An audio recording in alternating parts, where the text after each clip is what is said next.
where three rivers meet, the Ohio, the Allegheny, and the Monongahela. Pitt Panther fans in attendance, of course, but also some NC State Wolfpack fans here as well. Coach Narduzzi's got his game face on, and why not? His Panthers have won 3 straight, coming in. Fall colors in full force as you're watching the ACC on ESPN.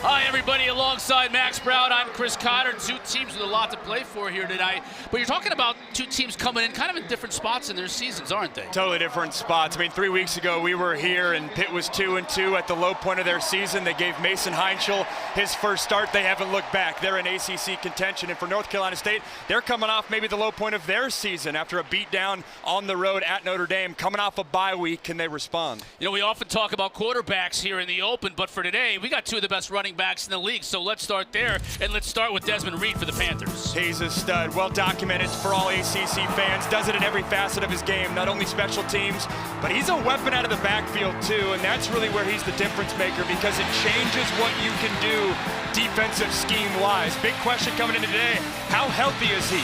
Only had 23 snaps a week ago. When he's in the game, he's an absolute game changer, helps supporting his true freshman quarterback. On the other side, Hollywood Smothers leads the ACC in rushing yards per game. Already has over 700 on the year, is 4th in the country in rushing yards. It's really strength on strength matchup in this game. The Pitt defense, they're 4th best in the country at the amount of yards they give up per game. So something's got to give today. Hollywood Smothers, his vision, he's the complete back, really came on at the end of last year and has picked up where he left off this season. These 2 backs are really versatile. They can return kicks. Not only do they catch the ball to the backfield, they're great in pass pro, complete backs, and we'll see their complete games this afternoon. 2 coaches who have been around this league for a while. Dave Doeren in his 13th season at the helm at NC State. 4 9-win seasons in his previous 12. And he's been bowl eligible in 10 of those 12 seasons. And Pat Narduzzi in his 11th season, 2nd most wins in school history, and of course, won it all in Charlotte, the ACC championship back in 2021. The 3rd member of our crew is Kendra Douglas. She's standing by down in the field. Oh, well, guys, when I talked with NC State quarterback CJ Bailey, he told me that the main focus of this bye week was learning how to show up in all 3 phases. He said to me he really felt like this team should have gotten the win and could have played better against Notre Dame before the bye. But he told me that those losses really helped the team to learn how to finish games, play complementary football, and that has been the mindset all week as they look to put that together today. Guys. Thank you, Kendra. Appreciate it. NC State won the toss. They've deferred to the second half. So we'll get an opportunity to see the true freshman quarterback, Mason Heinschel, for Pitt. Look at this day. It is a fall day. We finally got some fall weather here, Max. We've been either indoors or really having the lengthened summer, but 55 degrees, a little cloudy here. You saw the leaves have already turned here in western Pennsylvania.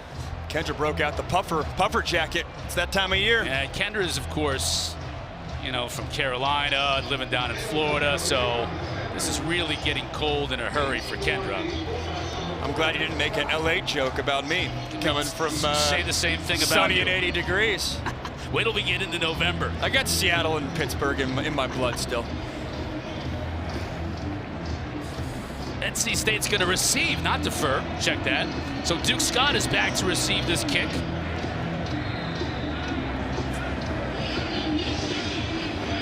Caleb Junko will kick off. High and returnable for Scott.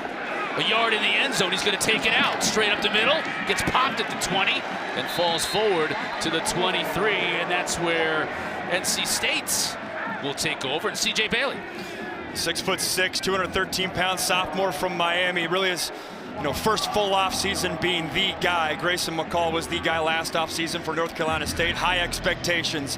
He's got all the tools. Dave Doeren likes the way that he's playing, and you're seeing it right there. 72% completion percentage. When he's efficient, that's when he's at his best. Notre Dame game, though, 2 weeks ago, not necessarily his best game or the offense's best game. They're looking to respond today. Give to Smothers to start this one. He's met at the line of scrimmage and dropped right there. Cameron Lindsay was in on the tackle. Right away, you're seeing a position group of impact for this Pitt defense linebacker-wise. Cameron Lindsay playing in this game. Kyle Lewis, their All-American linebacker, is out. Smothers out of the backfield, has a blocker in front of him. It doesn't get much, maybe a couple. That's on Javon McIntyre from his free safety spot coming up to make the tackle. McIntyre's been banged up at certain points in this season, so good to see him flying around if you're a Pitt fan. And then right away, you're getting into 3rd and long. This is where C.J. Bailey has to be great. He loves Terrell Anderson and his tight end, Justin Jolie, number 7, who's in the slot, top of the screen. Anderson is at the bottom of your screen. He's the leading receiver as far as wide receivers are concerned with this Wolfpack team. Pitt's bringing pressure right up the gut. Bailey gets rid of it. Anderson couldn't make the catch behind him. And it'll be 3 and out for the Wolfpack to start this game.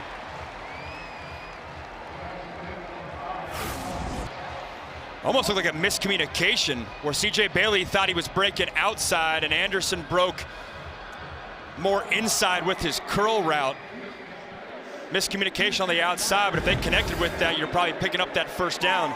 We said it, Anderson's his man, really coming on for this North Carolina State squad. Couldn't sync up there though. Caden Newcastle will punt it away, and Kenny Johnson, back to his 25, makes the catch. 40, still on his feet past midfield. It'll be great field position for the Pitt Panthers.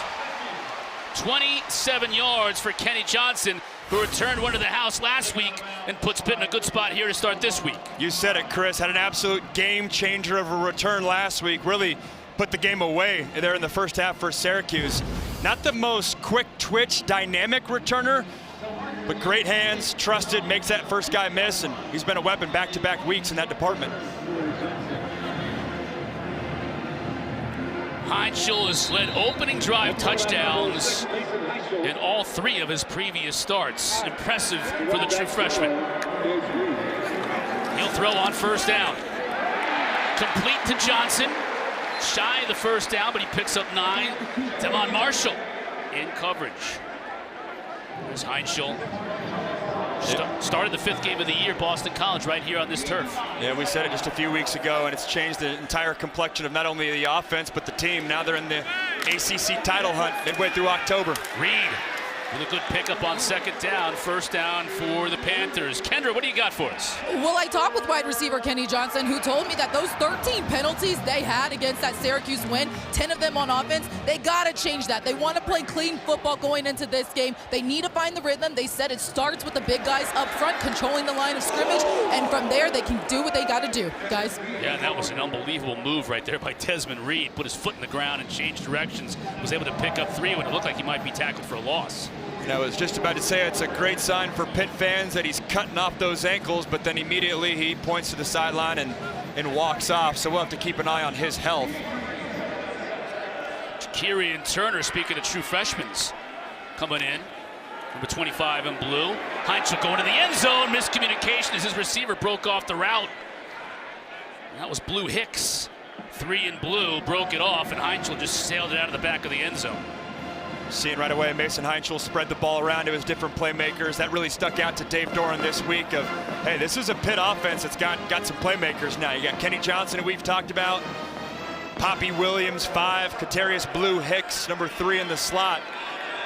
They can beat you in different ways. 3rd and 3. No flag down, but Heinschel has a receiver inside the 5 to the end zone. Down just shy of it. The flags did come out as Blue Hicks made the catch, dragged the defender right to the goal line. And Pitt's going to move quickly. No flag. Pitt's going to move quickly. Turner doesn't get in. At least that's the initial ruling by the officials, and they'll mark him again right at the goal line. It'll be 2nd down.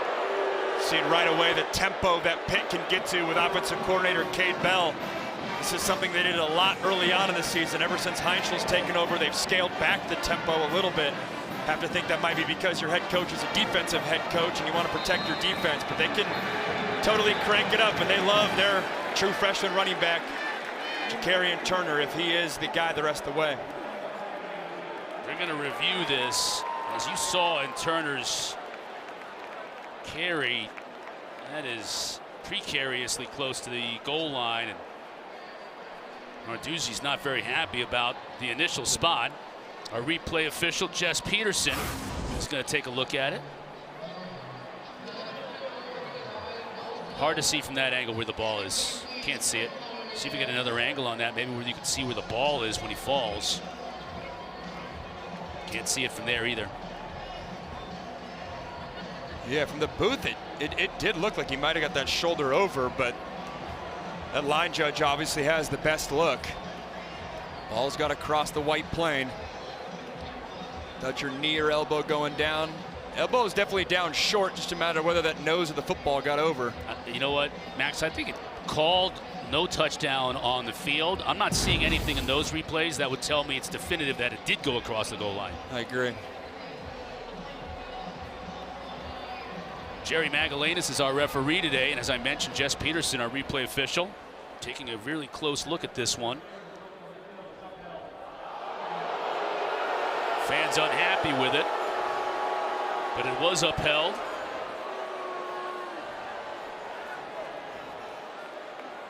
So Jakarian Turner, he goes by Boozy. We get a lot of nicknames in this game. Right, I like that because some of the nicknames are names that are not the easiest to pronounce. So I'll go the nickname route. You got to earn your paycheck today. What an opening sequence for Pitt, though. Get the stop, 3 and out, get rhythm in a passing game, and then obviously here they're looking to punch it in. 7th play of this early drive. It started in NC State territory after the great Kenny Johnson punt return. 2nd down and goal from just outside it. Johnson in motion. He'll give it to Turner. Dances into the end zone.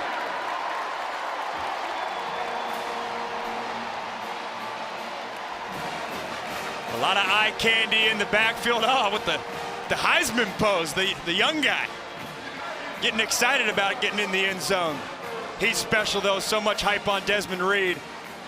Turner's a guy they love, and what an opening drive by Mason Heinchel.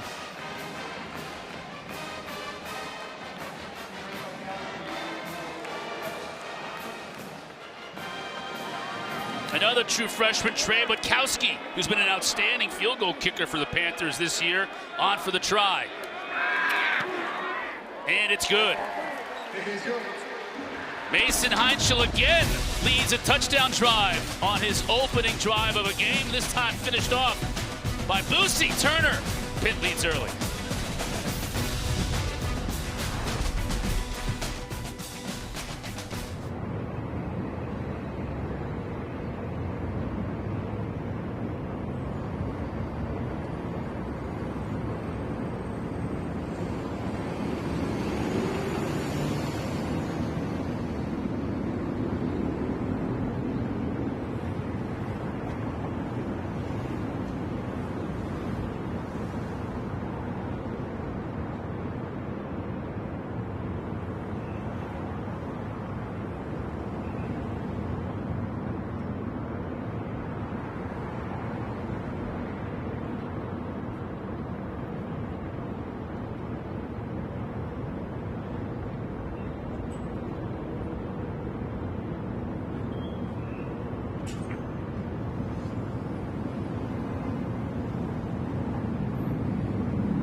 Scored on their opening drive. That's great news. The bad news is on that drive, their star tailback, Desmond Reed, had to limp off the field on this play right here, Max. Yeah, we're not sure if it's the aggressive cut right here off the right ankle, which in full-time speed was an awesome juke, or did he get rolled up on when he got tackled?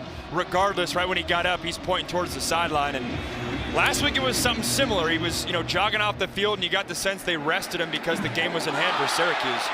Duke Scott fumbles the kick, but picks it up and then gets dumped at the 20-yard line. Kendra, you got more? Yeah, I was watching Desmond Reed as he came to the bench. He was working with the trainers, guys. He had a grimace on his face. He just looked really like he was trying to push through things. He also was able to get up, walk it off. He was walking around, putting some pressure and walking on those legs. Did some squats on the sideline, too, so we'll keep an eye to see how much he gets back into this game. You're proud of him for doing the squats. He only carried the ball 6 times last week at Syracuse, to your point, Max. He just cannot get healthy and stay healthy, which has been an issue for him over these last couple of years. NC State now with their second opportunity, 3 and out to open the game. Bailey to throw. Has time and has a receiver that was well covered. Rashad battle on that corner. That is the key when you're going up against a Pat Narduzzi defense. The secondary is going to be awfully aggressive. They're going to put their corners on an island. It's going to be tight press quarters coverage. If you can win those one-on-one matchups, whether it's a curl or a go ball, it leaves the Pitt defense vulnerable. If not, they get pass breakups like that. Again, a receiver who is very well covered. Kavir Baines-Marquez was all over Justin Joe Lee. NC State's outstanding, tied in, and here we are again, 3rd and long. And Kavir Baines-Marquez really coming on for this Pitt squad. Nice timing there, getting his hands involved. The transfer from UC Davis wasn't playing as much early on in the season, but's carved out a big role for himself this month.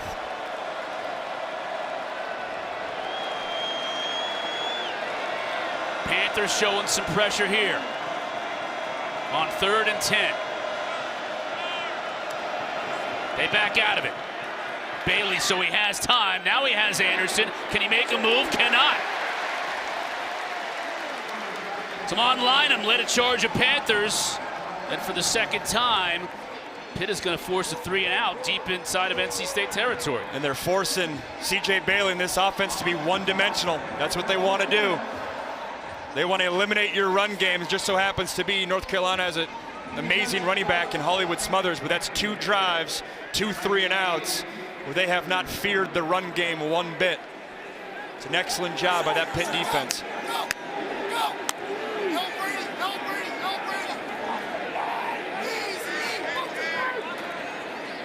Caden Noonkester will let it fly. That's another good kick, forcing Johnson all the way back to his 22. And covered well by the Wolfpack. Second opportunity for Pitt in this game. They've already taken a 7-0 lead early.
back. Pitt up 7-0. Something interesting to look out for is the turf. I was talking with the SID who told me this is the first game that the Pitt Panthers have played on this turf. Remember, they share this stadium, and the Steelers-Browns games, it was changed 2 weeks ago. So that's something to look out, guys, is how these guys acclimate and get adjusted with playing on this turf. Guys? Yeah, you know that the Steelers and the Packers, who are in town for Sunday Night Football tomorrow night, are keeping an eye on it as well.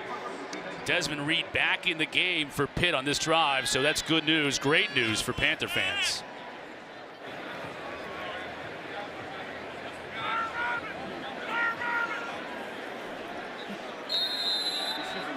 Mason Heinschel again, so impressive.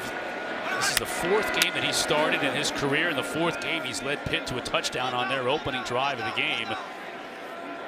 Just got ice water in his veins, and he's really made a huge difference for this team now, winning 3 straight coming in and looking to throw on first down. That was a lot of mustard on that one to Kenny Johnson, incomplete. Yeah, back-to-back first down, first play of the drive, slants to Kenny Johnson, and have to think they might be doing that to try to get the ball out of his hands quickly. Mason Heinschel has taken 14 sacks in those 3 starts. It's a banged-up Pitt offensive line. That quick passing game might be a staple of the game plan today. Second down and 10. That's Blue Hicks in motion. They'll give it to Reed, looking for some type of a crease. Doesn't have much, picks up maybe 3 or 4. What are your keys to the game here today, Max? Yeah, I think looking at the Pitt side, they got to protect Heinschel for the very reason that I just said.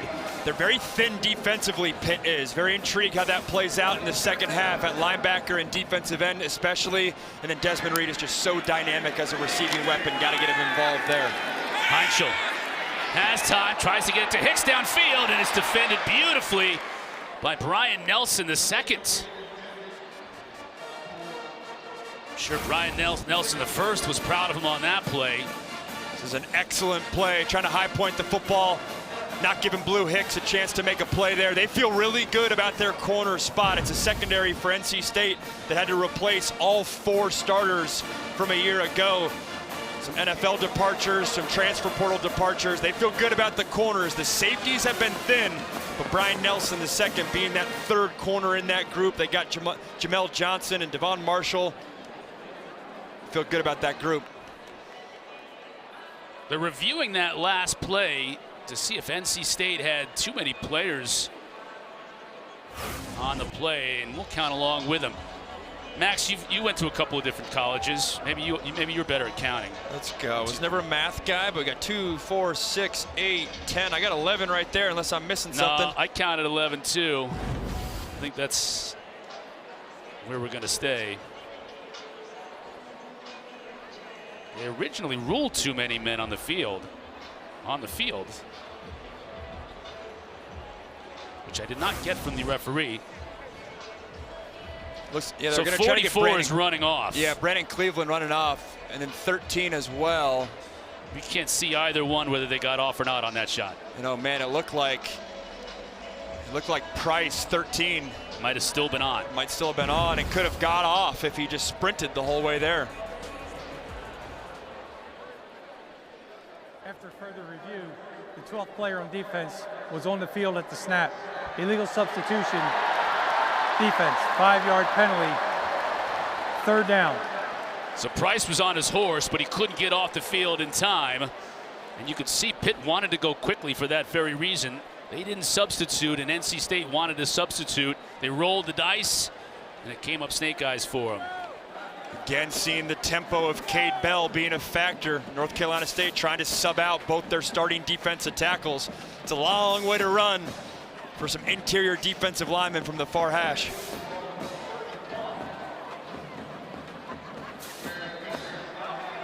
We're gonna Still 3rd down.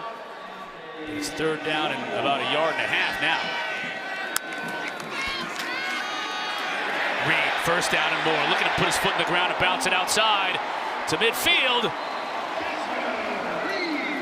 Ronnie Royal made the tackle. 17 yards. Ankle looks pretty good there. Looks real good. So does the vision as well. Looking to hit it on the front side, right front side A-gap, bounces it back.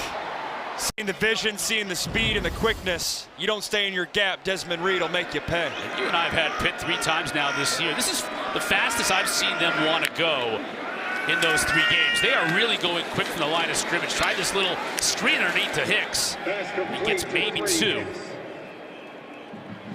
And we got an injured player on the field, an NC State player.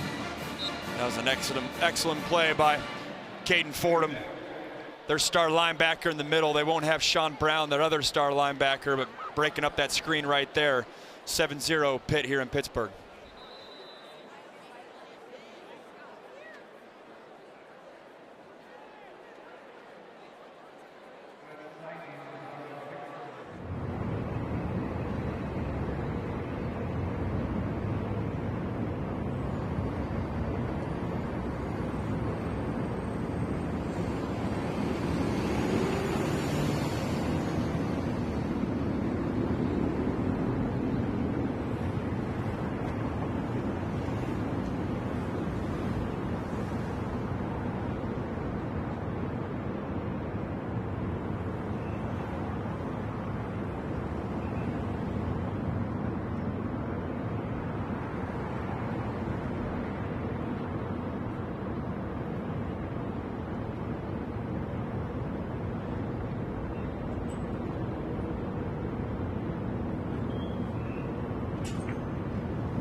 Back here in Pittsburgh, freshman defensive tackle Josiah Victor injured on the play for NC State as he was helped off the field. And that's the 10 on the Pitt side, where Desmond Reed went back inside the tent.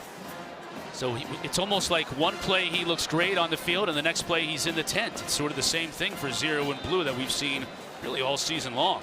Yeah, the nagging ankle injury where I'm sure he's resting all week, feels like he's good to go, and then the game speed just hits a little different. Pat Narduzzi have to manage that. They need him the rest of the way. They'll go with Turner, and he's stuck in the backfield and won't go anywhere. That's a big loss. Chase Bond and company, 5-yard loss. Yeah, this is excellent quickness by Chase Bond, the defensive end spot. Knowing that the Pitt offensive lineman's trying to reach him, meaning they're outside zone blocking. Utilizing the quickness to knife under, and a negative play puts Pitt 3rd and long. 2 for 2 on the day. Yeah, Desmond Reed, no question. Turner is in the slot. NC State brings just 4, so Heinzel has time and a receiver. Caught inside the 35. Poppy Williams making the catch. That's 21 yards and a first down. Excellent throw, excellent timing. You can see the running back, Kerrion Turner, chipping the defensive end for North Carolina State. Again, this is a left tackle, Kendall Staley. He's the backup. Jeff Percy's out for Pitt. This is the 2 best edge rushers Pitt's faced all year. Going to the end zone. And a flag comes out.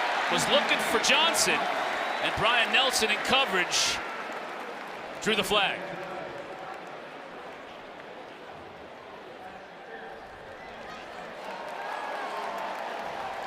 Fourth down.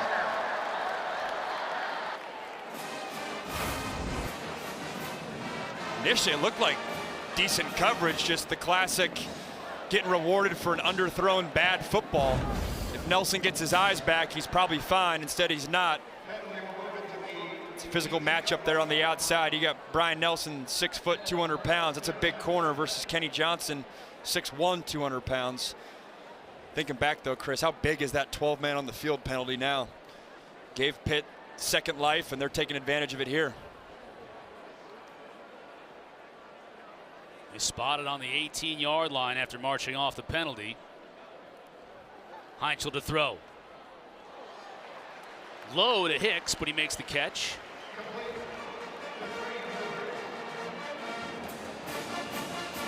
A little quick hitter for this Pitt offense. Getting the ball out quickly. Last week, Mason Heinzel had a little bit of a throwing, look, he hurt his shoulder maybe in the second half there. It was a non-contact shoulder injury. Was curious how that was going to look today. Looks totally fine, but it was a weird injury versus that Syracuse game. Not really sure what happened there, but obviously looking good today. Again to throw. Has time. Threw that one in a whole lot of traffic. Maybe lucky that it fell incomplete. It's another in-breaking route. Trying to get behind Kenny Soares Jr., the outside linebacker for North Carolina State. This is a Wolfpack secondary. They've been beat by a lot of routes over the middle of the field, to tight ends, to slot routes. You've seen that a little bit in the first drive for Pitt. Again, trying that same route combination here in the second drive. Ninth play of this drive. NC State looking to force a field goal here. Heinzel. Design quarterback draw, and he goes down. That time Soares and Cleveland combining on the tackle. Looked like Soares may have tripped him up. And speaking of sore, Heinzel might be a little bit sore. Walks off the field a little gingerly. Looks like he's all right. Yeah, nice little blitz package. They dial up Kenny Soares from his linebacker spot. He doesn't get Heinzel down. Mason Heinzel has a knack for doing that, being slippery and getting outside the pocket, but coming out with a huge stop there. North Carolina State needed that, having no momentum on their side so far this game. Butkowski from 34. Good snap, good hold, and Butkowski is true. Panthers extend their lead, 10-0. Come up next, 7:30 Eastern on the ACC Network, fresh off their stunning win for then #2 Miami. 9th-ranked Louisville is hosting Boston College, also available on the all-new ESPN app, so you can watch it anywhere. You think about this conference coming into today, you had 3 unbeatens, right? And 5 teams with just 1 loss in conference play. Louisville in that mix. Pitt is in that mix. Georgia Tech got the win earlier today against Syracuse. Virginia survived against North Carolina. SMC, there's where now the SMU now dropping into that team with a loss. Look at all those 1-loss teams. It's going to be a fun finish. And then you even look on the right column, Virginia Tech getting a decent win at home versus Cal. The fact that Clemson and North Carolina State are on the right panel and not the left shows you how deep this conference is. It's going to be fun down the wire. You said it though, that Louisville-Pitt game about a month ago was a turning point in the Pitt season. They felt like they gave one away, and then Louisville on the other side, only 1 conference loss. He took care of business last week versus Miami on a Friday night. That offense looks like it's rolling with Miller Moss, so it'll be fun. They'll need to keep it rolling tonight against BC to keep pace. Here's Junko to kick off. Duke Skydo's had a couple of opportunities to make a return. We'll get another one here from his own 2. He's got blockers in front of him, a full head of steam right up the middle. Pitt was able to close that gap down to the 26. Give me some more keys to the game, Max. Yeah, for North Carolina State, they got to establish the run game. I mentioned it early on. Can't be one-dimensional versus this Pitt defense. If you're one-dimensional and can't run the ball, Pitt's going to win this game. Got to win your one-on-one battles downfield. Pitt's going to give you those opportunities. Got to take advantage. And then defensively for the Wolfpack, got to get pressure on this young quarterback, Mason Heinzel. We've talked about that. That's an area of strength for North Carolina State versus a weakness for Pitt. Wanted to get into Hollywood's hands, and they do here. Dragging tacklers to midfield. Love the play call by Kurt Roper. Does 2 things. 1, it gets Hollywood Smothers a touch. And then 2, Get the ball on the outside the box. Pitt's going to pack the box with linebackers and safeties. Got to spit the ball out quickly, get a couple blocks on the outside, it could be a big gain. Bailey to throw, this time to the far side. And that time, Teddy Hoffman was dropped by McIntyre after a gain of only 2. This is 2 plays to go to Hollywood Smothers. It's a different defensive identity than most teams are going to face in the ACC. Might not necessarily be a in-between the tackles type of day for Hollywood Smothers. Might be more of the Desmond Reed type of package, being a weapon in the receiving game. Staying with Duke Scott in the backfield. Bailey to Anderson, see what he can do with the ball in his hands. He gets by a tackler, finally brought down at the 35. It's Chris Brookins who brings him down. But they're getting these guys on the outside, Max, whether it's Smothers, whether it's Anderson, let him do some work. And the key is Cody Hardy here, the tight end. You can see him take advantage. That's a matchup you have to win if you're North Carolina State. You got a tight end blocking a smaller bodied nickel safety for Pitt. If you get that block, it allows the Wolfpack to get the edge, and it's really just an extension of your run game. Bailey to throw again, pressure up the middle, setting up the screen to Jolie, but it's defended well. He only gets a yard. Lynham came in and dropped Jolie after a very short gain. That looked like it was going to be a big-time hitter. Yeah, it would have been a huge hitter if Lynham didn't have the football awareness to know what the Wolfpack offense is trying to do to him. Great job knifing under. If you're a DB and you got a left tackle trying to block you on that screen route, got to use your speed and quickness. Trying to cut the edge. It's impressive, especially with no Rasheem Biles, no Kyle Lewis, the athletic linebackers. Those are the guys we're used to seeing make those plays. Bailey again quickly. Got it out to Hoffman.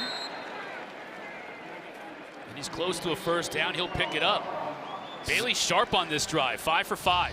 Yeah, I was just about to say, I mean, Chris, we've had Pitt a few times this year. We have not seen any offense consistently have a quick game versus this Pitt defense. Getting the ball to your hands quickly, it softens up this secondary, and then you can get to the run game with Hollywood Smothers. Let's see what they want to do here with a fresh set of downs. They got Smothers in the backfield. Bailey looking to throw. He's got all kinds of time. Going to the end zone. Jolie makes the catch and walks in uncontested. 25 yards, and Justin Jolie with his 4th touchdown of the season.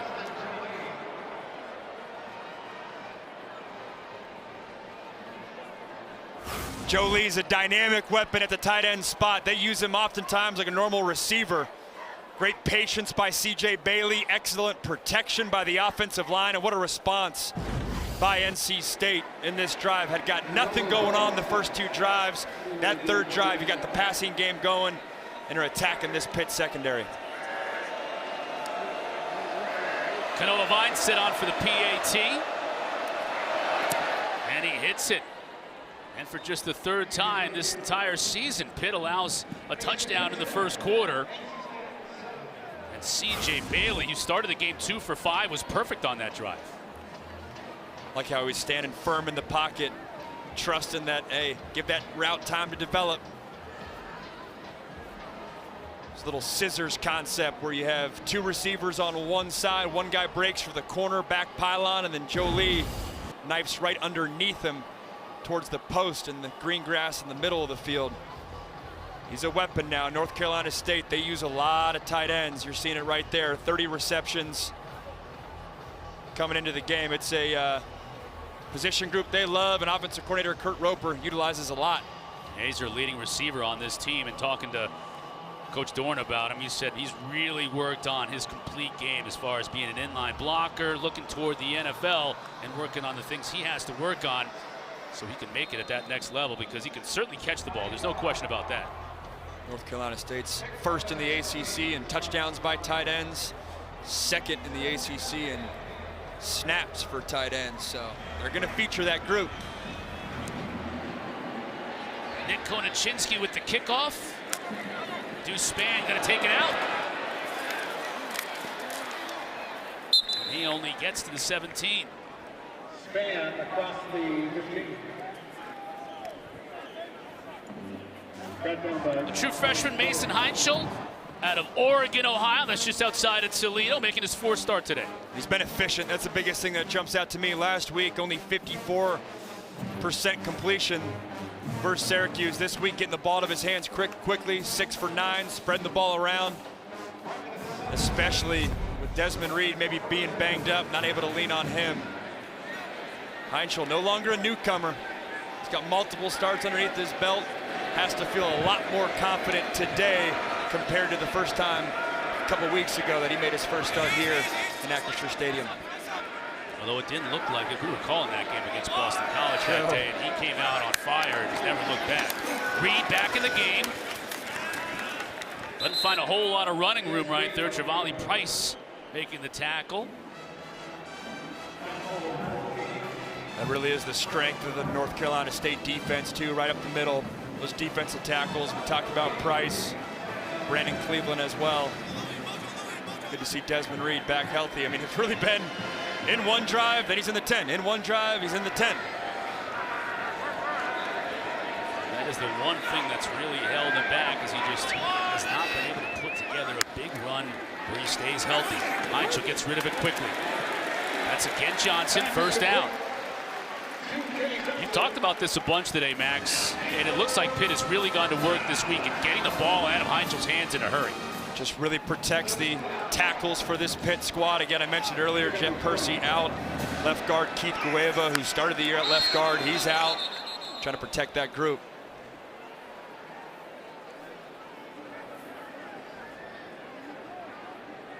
Our officials will confer. Ball start, offense, number 53. Correction, 53. 5-yard penalty, first down.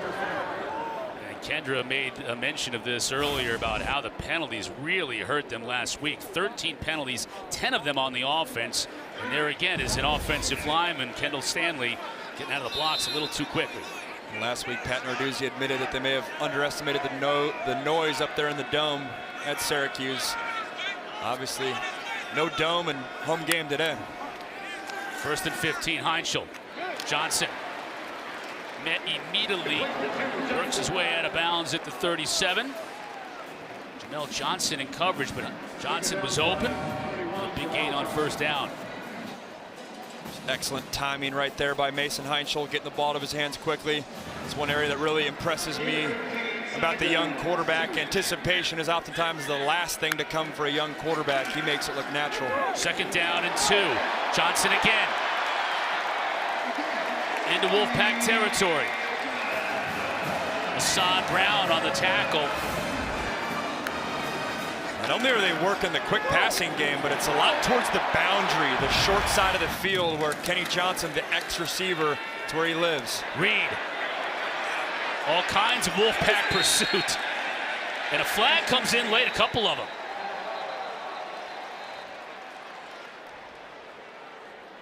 When Reed bounced it outside, he saw all 11 white shirts in front of him. Excellent pursuit by the Wolfpack defense, staying in your lanes.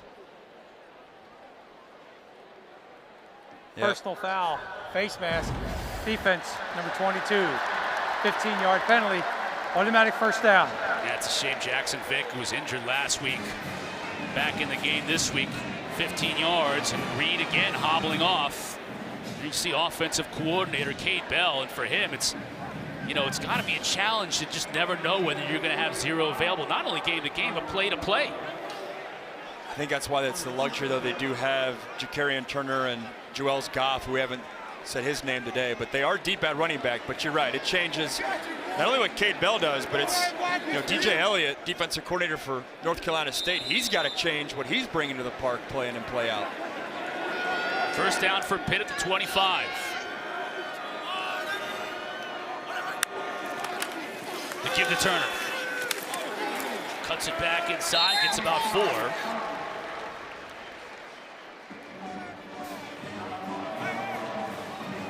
Turner's a guy they really like, had an excellent spring, true freshman, got banged up during fall camp, and then was really coming on in the month of September as Desmond Reed was hurt. And then obviously with Reed being back, his workload has lessened, but very capable and exciting young running back. Turner's in the slot, Heinschel to throw. Going to the end zone for Turner, makes the catch at the 2, or Johnson rather. Kenny Johnson has him set up 1st and goal. Said it on the last drive. It's the route concept that North Carolina State struggled with all year. Those in-breaking seam routes, attacking the middle of the field. Notre Dame got them many times, and Pitt's doing it here as well. The teams will turn around and head to the other end. Pitt leading 10-7, but threatening here at home.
That's must be a nice place to be here on a day like today. Great fall afternoon here in Pittsburgh. That thing's scary, though.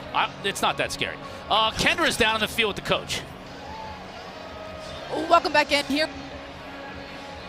How do you just temper Desmond Reed, and how do you want to use him today? And do you think that this turf has played a role in some of the slippage we've seen out here? I haven't seen any slipping. I'm busy watching plays, but Des is going to play. He feels good, and we're going to get as much as we can out of him today. All right, thanks, Coach. Thank you. All right, thank you, Kendra and Coach. I'm scared of heights, Chris. That's I can't do that. Did it once and was like, that's enough. Pitt here, down to earth and into the end zone. Reed feels pretty good on that carry.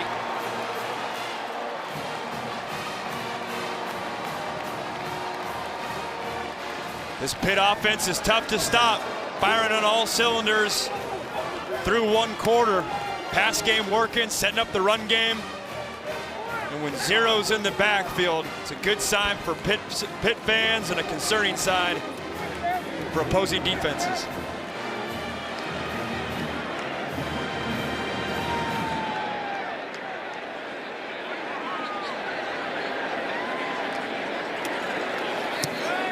Pavelski is true. 7 plays, 83 yards, just over 3 minutes off the clock. Turner had his touchdown in the first quarter. Reed gets one of his own here in the second. Getting Kenny Johnson, the receiver, involved. Blocking there in the trenches. Desmond Reed following that right side of the offensive line. B.J. Williams, right guard. Ryan Baer, right tackle. Moving the rock well today, the Panthers are.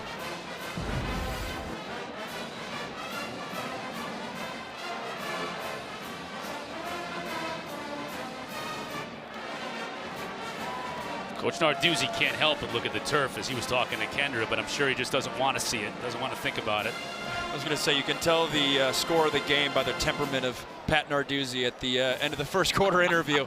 He was smiling, he was joking a little bit there. We had Fran Brown last week. I guess he was down in the game and he was still cracking jokes. Got some personalities. Very down to earth, Fran Brown.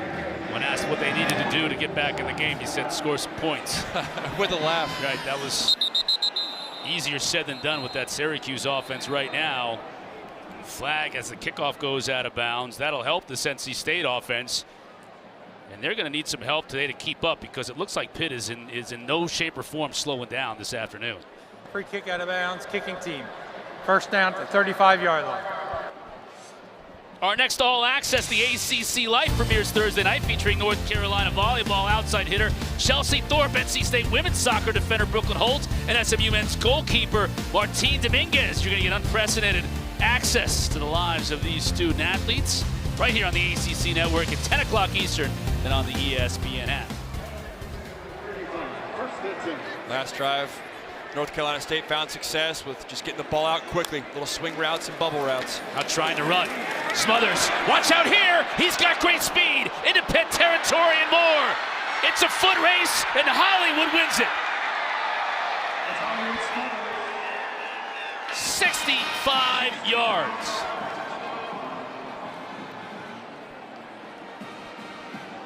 They're wasting no time responding to Pitt's touchdown. 14 seconds, 2 touchdowns. What vision, too. They're trying to get that outside zone. He plants his left foot in the ground, cuts up the field, gets to the second level, and then he's gone to the outside.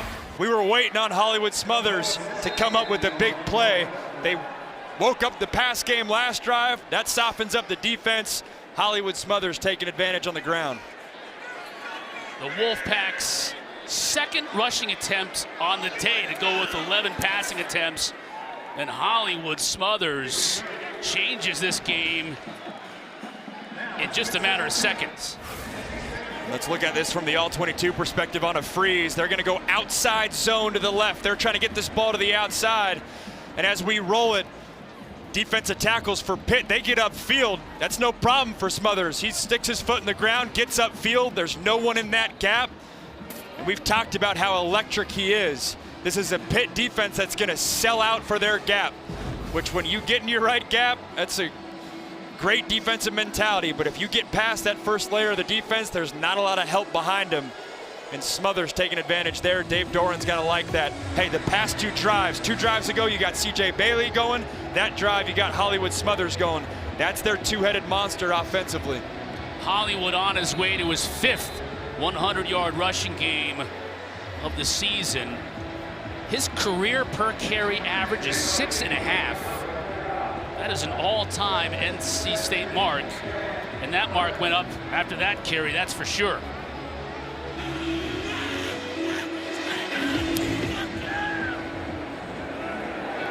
Span waiting on this one to come down. He's going to take this one out. That's twice he's done that, and twice he's been dropped before the 20-yard line.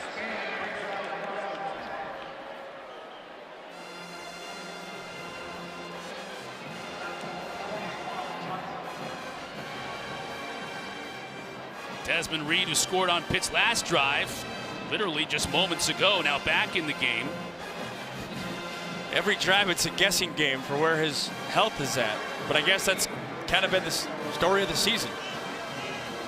End of the day, good for his own sake to see him out there. He's got 26 yards on 5 carries in that score.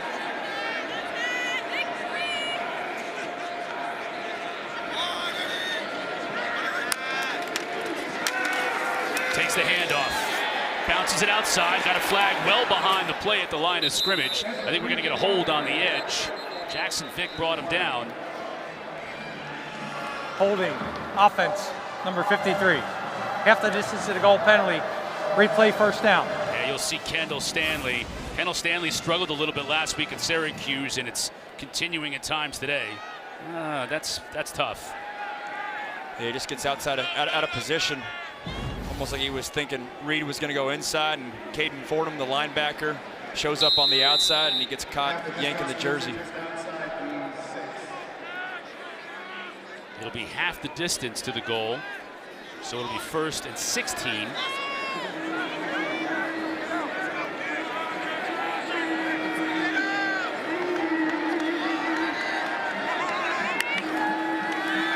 Heinzel from his own end zone. Tried to go back shoulder a bit, and it looked like the receiver was not anticipating it and not on the same page as Heinzel. He threw it well behind him. Yeah, you can tell by his hand motion there, it's a read concept on the outside. If the receiver feels like he can beat the DB, well then keep running. It'll be a go ball. If not, you got to hitch it down for a little curl route. Just a miscommunication on the outside. But an opportunity here for this NC State defense to take advantage of a first down stop and a penalty.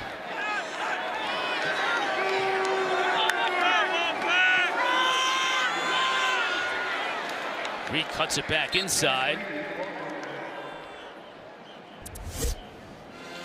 Heinzel last week, statistically wise, it was his worst start of the year. That's the play right there where the shoulder injury came up, and it was, from our perspective, a non-contact injury. So far in this game, I haven't seen any signs of concern, but for a little bit there, that was right before halftime in last week's game. He was warming up at halftime gingerly a week ago. Something to monitor, but so far today, no concern. They'll put Reed in the slot here, so empty backfield. NC State pressure. Heinzel rolls out of it downfield, has a incomplete. Heinzel put the ball on the money. Sincere Lee couldn't bring it in.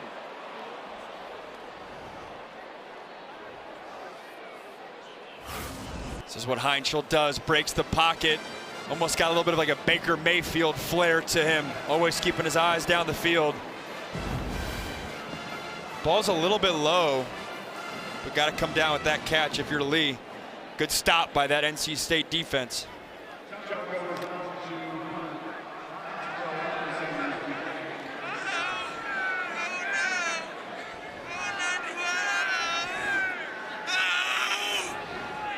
Junko set the punt from inside his own end zone.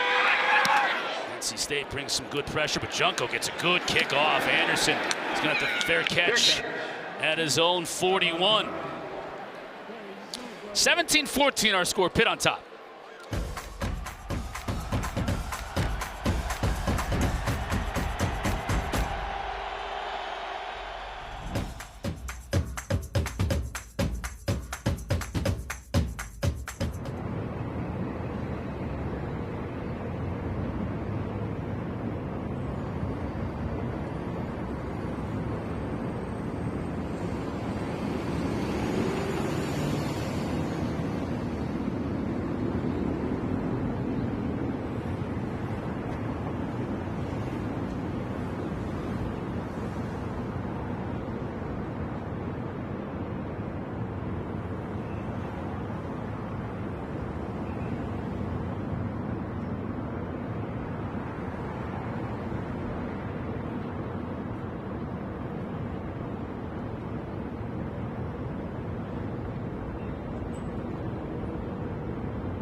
Hollywood Smothers. Let's take a look at this career-long 65-yard run. That's his 4th run on the year of 50-plus yards. He's a home run hitter. The full skill set was on display there. The vision, the quick twitch, and then the home run speed as well. I've been quiet in the game up until that point.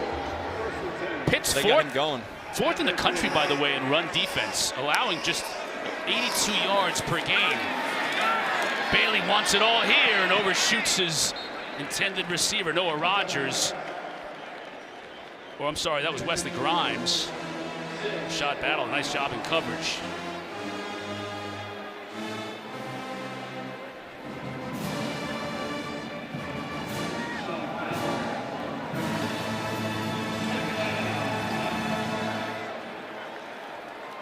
Second down and 10 on this drive.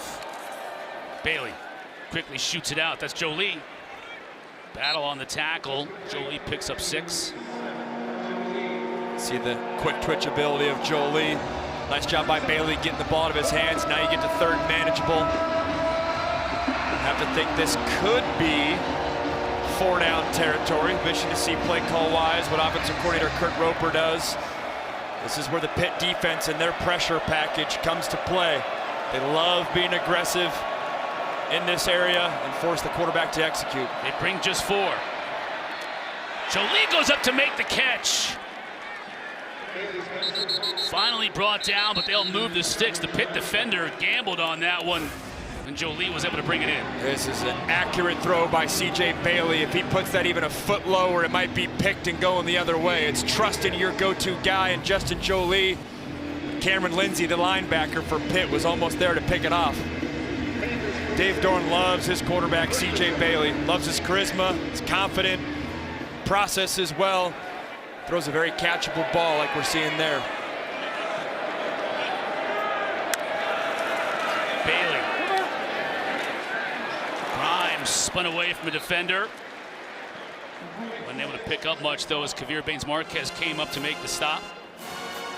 And man, that Pitt secondary is aggressive now on those little swing routes now, right? That's the 3rd or 4th time we've seen this NC State offense use those swing routes. They had success a couple drives ago. Now Pitt's all over it. Look for NC State to do some sort of double move off of that. Try to use Pitt's aggressiveness against them. Bailey. His first move wasn't there, but he does a nice job bringing it down and just getting what he can. Picks up 3. C.J. Bailey is very much a pocket passer, but his legs and quickness in the pocket can be a factor. I mean, he looks long and skinny. He gained 20 pounds this offseason. He's got a big frame. Well, good job not taking the sack. Hollywood nicknamed him Baby Giraffe based on the way he runs. That was my nickname from my college buddies. I think I embody that more than C.J. Bailey. He's a little bit more athletic than me.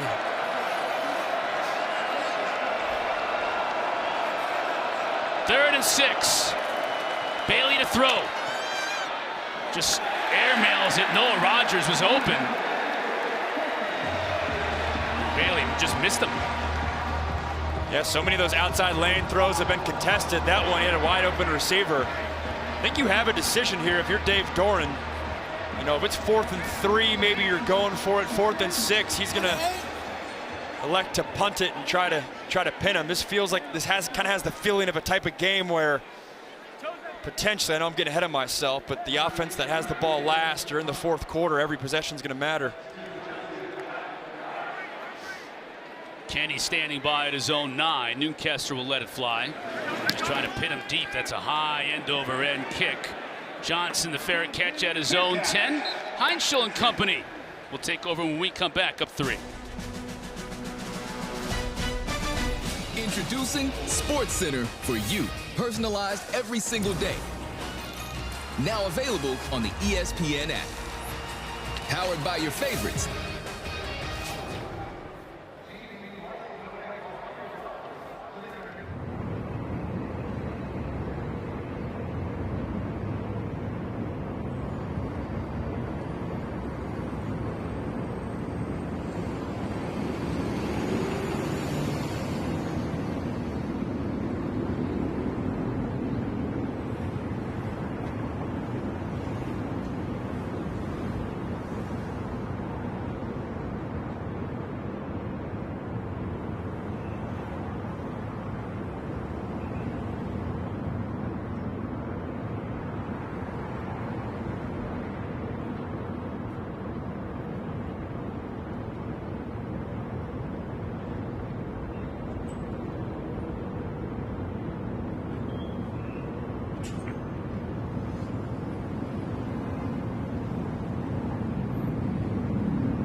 Downtown Pittsburgh, PA, the Panthers up 17-14. Kenny Johnson has been Mason Heinchel's favorite target today. It's either feast or famine with this guy. Heinchel's first start against Boston College 4 games ago, he had 9 catches, 115 yards, and a touchdown. Today, 4 for 67. Yeah, and in between that, I mean, the Florida State game was pretty much a non-factor. I think he's very much an X-factor for this offense. He's been the recipe of success today. Just gives him a different element, right? You got Desmond Reed, the quick hitter out of the backfield. Poppy and Hicks are more of the speedsters, and Kenny Johnson's that physical guy. Got to get him touches. This time finding his tight end, Thomas.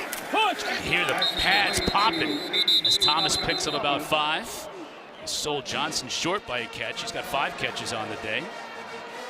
That's the 5th player, by the way, for Pitt to catch a pass in this game, so Heinchl spreading it around a little bit.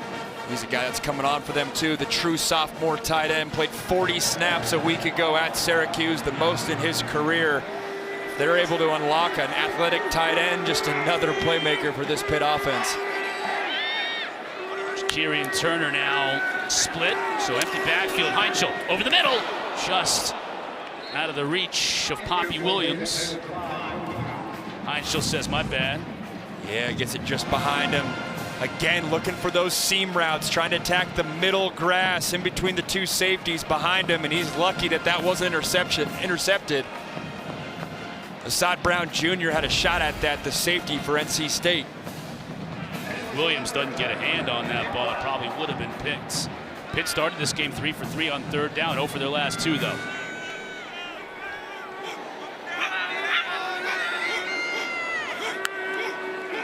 Pressure up the middle. Picked up initially. Heinchl trying to escape it. Got his man Johnson. Just ankle tackled beyond the 40, but it's a first down. Royal got a piece of him, but not until 26 yards later. Heinchl, Johnson have really found something again here today. It's a nice step up. This time they elect to have Desmond Reed stay in the backfield and protect, and on 3rd down they love the dig route to Kenny Johnson. Ball's right on his face mask, accurate though, allows him to do something with it after. Heinchl just dumps it off here. Reed! Inside of Wolfpack territory, runs out of bounds at the 43, another 16.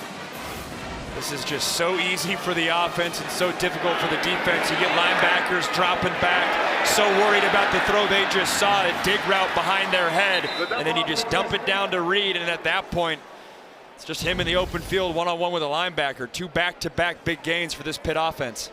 Johnson has already gone over 100 yards receiving in a quarter and a half here. Just so reminiscent of Heinchl's first start in the BC game 4 games ago.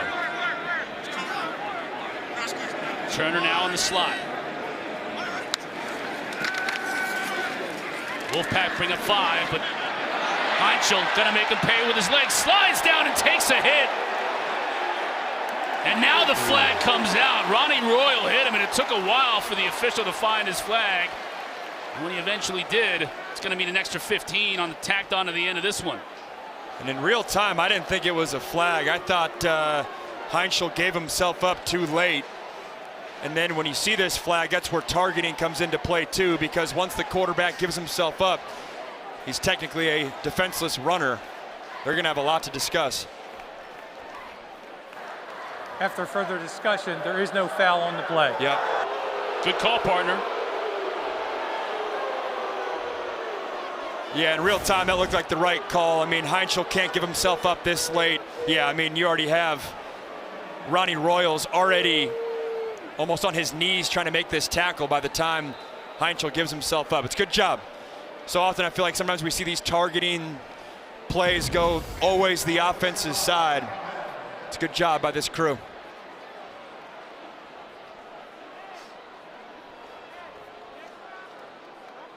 So the result of the play is an 8-yard gain on the ground for Heinchl. 2nd and 2 here. Fake to Turner. Heinchl's got his man Span inside the 10, down at the 7. Another receiver involved, 27 yards.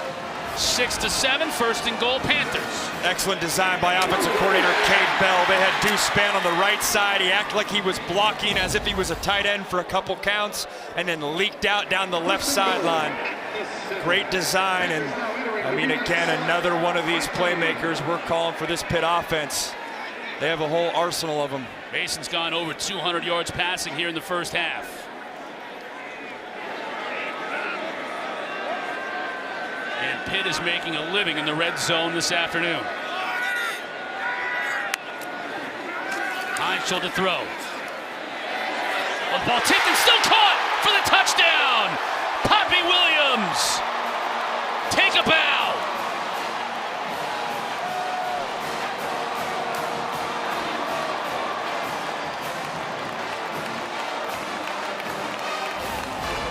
Even when you get a hand on it, you can't stop this passing attack. Deflected by the safety there, the corner, Brian Nelson. That's incredible hand-eye coordination by Poppy Williams to stay focused and come down with that catch and get his feet in bounds. Excellent drive right there by the Pitt Panthers.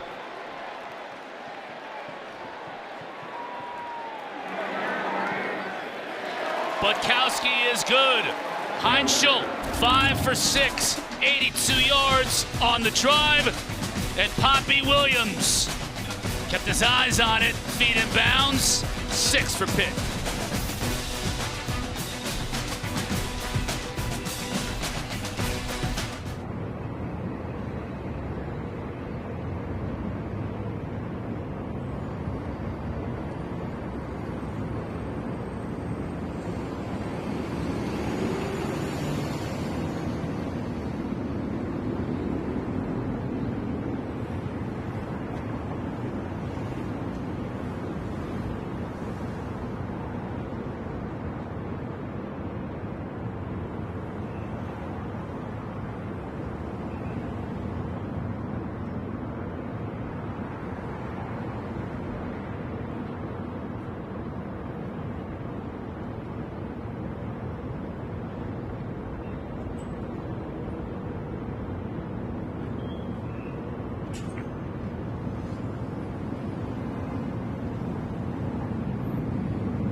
(24-14), Pitt leading NC State halfway through the second quarter. Let's take a look at the last touchdown to Poppy Williams. He's the point man in the bunch, bottom of the screen.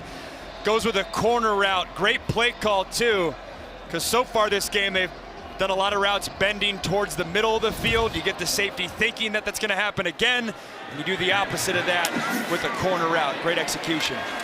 Duke Scott dropped at the 20. Let's send it down to Kendra Douglas with a special guest.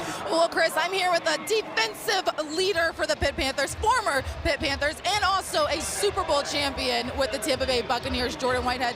Jordan, you were able to be an honorary captain for today. You were telling me earlier, you come back, but not to games. So how did it feel to be here for this game?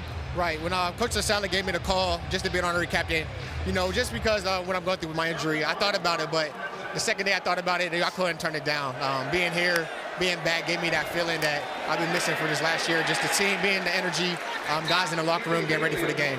You have won a Super Bowl championship, and to be at that level, what do you normally say to those guys? I mean, you've worked with guys like Tom Brady, and you got to see how you guys got to do everything there. What do you say to these young guys who want to be at the level you played at? Right. It's really just about attention to detail, doing the little things right every day. You know, it goes a long way on the field and off the field.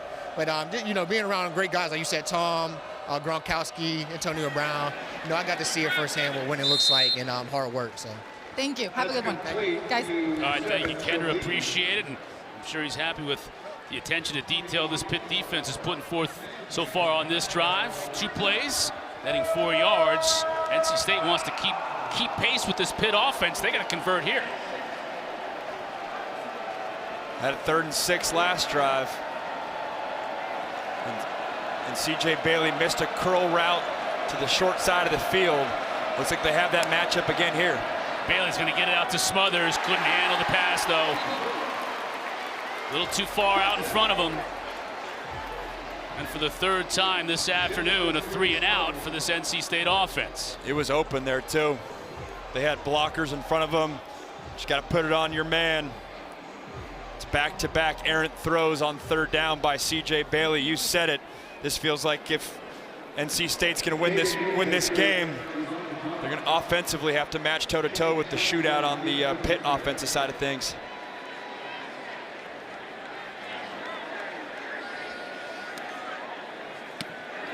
Newcastle lets it go. It's another good kick. Johnson's going to have a chance to return this one, though. Runs into his own man. And then is finally dropped after about a 5-yard gain. Women's sports take over every Sunday afternoon on the ACC network. Tomorrow, no exception. We start at noon Eastern with volleyball. Number 5 Stanford squaring off against the Institute. And then at 7 o'clock, you got a soccer showdown. NC State hosting number 7 Duke. We're going to be in Stanford next week. This very Pitt team going to travel out west. Never an easy trip. It's always interesting when these ACC teams, as we've seen over the last couple of years, head out west. Everything is just different. And so sometimes it takes them a little while to get going out there on the farm. Yeah, I don't think Pat Narduzzi has made a West Coast trip his entire tenure at Pitt. 10 years. You think about it even before he got to Pitt. Cincinnati, Michigan State. It's almost picked off, and Kenny Soares had it right in his mitts and dropped it, and he might have taken it the distance if he catches it. And that's the play this NC State defense needed, NC State team needed. That was an absolute gift. You got Soares dropping into his zone, and Mason Heinschel just misses him, and he knows it. He knows it. Outside linebacker now moved inside. He's flashed a couple times today. Had a sack earlier on, or at least a pressure. That could have been a big one.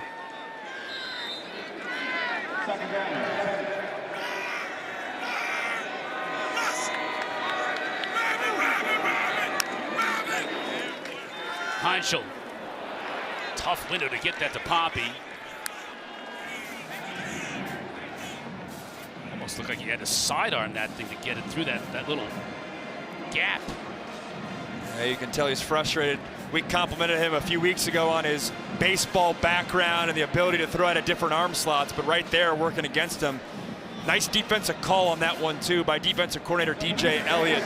They blitzed the nickel, Jackson Vick, which it's hard to manage that as a quarterback on an RPO when you got a defender right in your face. Wolfpack showing a little pressure. They bring it on the outside. Heinschel gets rid of it. Ball's on the ground. Now it's incomplete. I thought the officials were going to let that stand as a fumble initially, but they call it incomplete.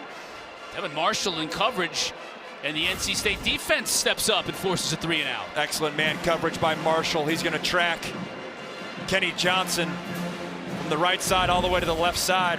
Great response by the NC State defense too. Offense with the 3 and out in the last drive. Wolfpack defense hanging in there.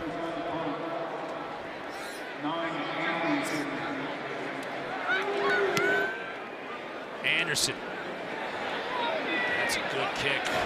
Forced to make a fair catch at his own 18. Only Dabo Sweeney has been at his current school longer than these two coaches as far as the ACC is concerned. Here you have at the entire FBS. Ferentz, 27 years at Iowa. Mike Gundy used to be up there, obviously no more, and it allowed Pat Narduzzi to squeeze into the top 10 longest tenured head coaches. Him and Dave Dorn coming in at the same time, and I mean, you talk about an era in football where they came to where football's at now. College football, they weren't even thinking about transfer portal and paying players 10, 12 years ago. Now it's the biggest factor of building a roster. Smothers is going to pick up 4 on first down. And with some of these schools and these two programs, I think you have to really consider the mix too. How many players do I want to get every year that are high school kids? How many players do I want to get that are transfers? And I think they're still figuring out what the right mix is for their programs. Yeah, Dave Dorn was honest at ACC Media Days, saying that he felt like they went too heavy in the portal a year ago because they had a lot of guys that were exciting on paper that they could get. So, hey, let's bring them aboard, but it hurts your culture if you don't bring in the right guys. Delay to Smothers. Man, popped at the 25. You can hear that all the way up here by Cruz Brookins. He may be a little bit shy of the first down. Let's take a listen to this hit.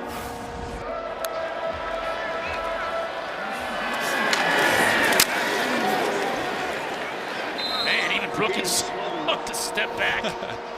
He surprised himself. Yeah, he's got to kind of adjust the headgear there a little bit. He's a player they love. Full-time starter this year in 2024. Redshirt sophomore, probably going on some sort of protocol, making sure he's good to go. Timeout by the Panthers. As you take another look at Cruz Brookins delivering that big hit to Hollywood Smothers. Brookins trying to shake it off on the sideline.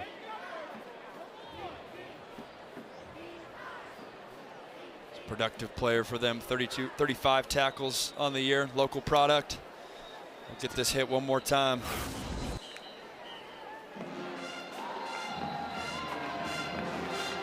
Yeah, Brookins did all he could to lead with the shoulder. Just sometimes you just knock heads. College football lost his footing a little bit too on the backside. Did a good job keeping his head up.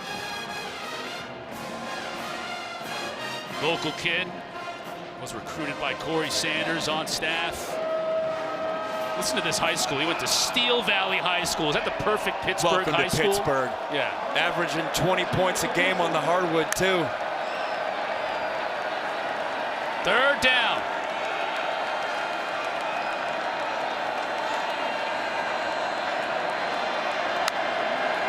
Bailey. On the carry, that's Wilson. That's the backup quarterback, Wilson, on the carry. So they bring in the freshman, Will Wilson. Special package for him. Seeing the burst, good patience by the true freshman quarterback, taking advantage of his snap. So often when it's third and short, you see quarterback runs right in the interior of the offensive line. That one bounced out, they got the edge. It's a good job of the tight ends and receivers blocking there for NC State. Now Bailey is back in after Wilson converts on the third down, 15 yards. Could be a double pass here. It is. Jolie is wide open. And he comes up lane. Can he get into the end zone? Yes, he does. Jolie scores on one leg. Teddy Hoffman threw the pass, and Jolie was wide open.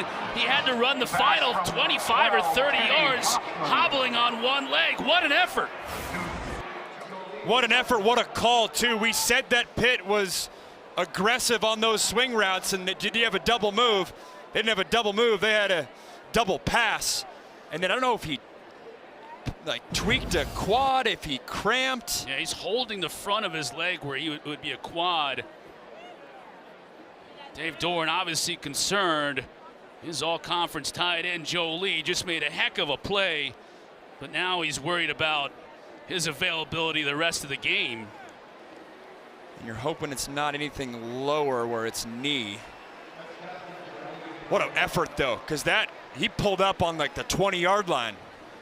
and found a way with one leg to get in the end zone. And again, an incredible call by offensive coordinator Kurt Roper. I'm sure he had that in his back pocket for this game, knowing how aggressive Pitt's DBs are. What a timely call. Jolie with that play.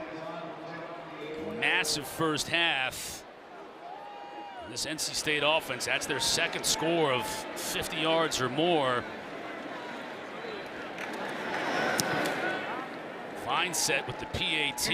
Right back into this one with 3:20 left to go in the first half. But Jolie is heading into the 10. Teddy Hoffman right on the money. Right on the money, in stride. It was really his third step where he started pulling up. If we look at the all-22, you can see the depth of Teddy Hoffman. That's always the giveaway for a double pass. Great job by him staying patient there. Safeties, corners. Knife up to try to go after Hoffman, and Justin Jolie sneaks behind. And again, you can see how early he pulled up. Hobbled for 20 straight yards. Got into the end zone.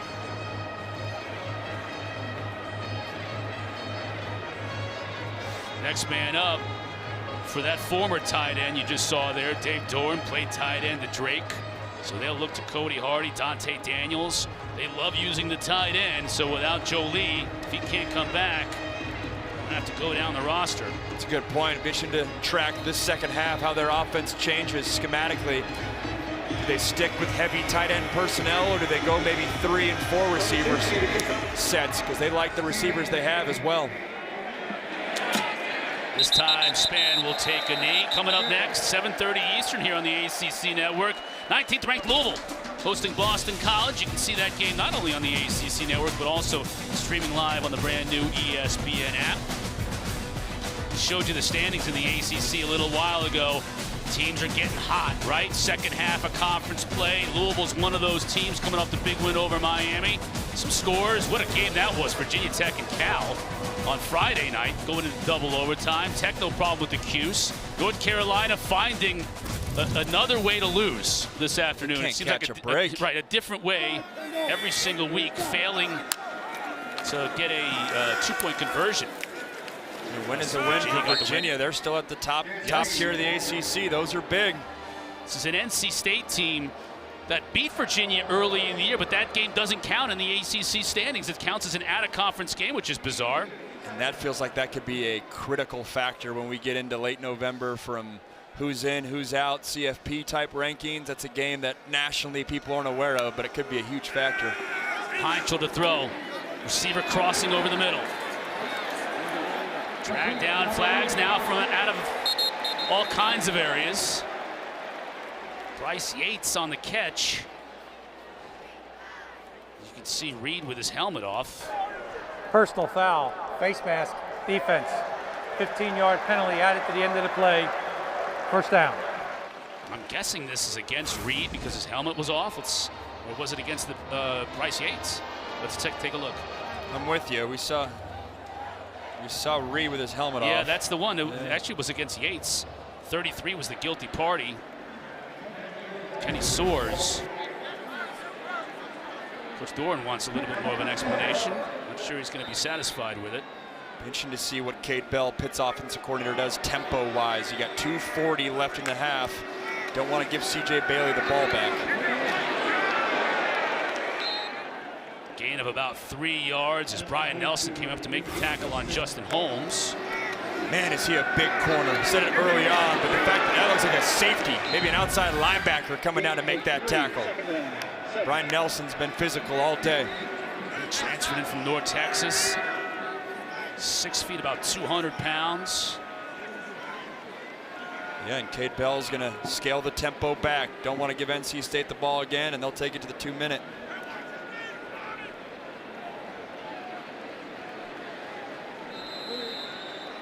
You said it, Max. 2-minute timeout here in Pittsburgh. Panthers with the ball, leading by 3 late in the first half.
All right, thanks, Kels. Looking forward to that. Another big day in the ACC. Another big day for Georgia Tech. I know Haynes King had a massive day in Atlanta in their win over Syracuse. They'll go over all that. Look forward to tonight's games. We'll talk about this one as well. Pitt's trying to put some more points on the board here inside of 2 minutes on a second down. Heinzel to throw. Just coming out of his break. Just missing Hicks. Heinzel threw that ball before Hicks came out of that break, and he was open, but just a little bit off target. Kendra, what do you got? Well, when I was looking at tight end Justin Jolie for NC State, he came out of the tent. He was able to give a thumbs up to the crowd on his side, and then he was able to get on the bike, really getting into the moving. His quarterback, CJ Bailey, came to check in on him. Right now, he's doing some stretching on his leg. I saw him do some high knees. So keep you posted on how he does throughout this. Yeah, we appreciate that, Kendra. That would be huge for NC State if he's able to come back in the second half. Heinzel, oh, big hit! And Reed hung on. Kenny soars. Whoa, let's listen to this one again.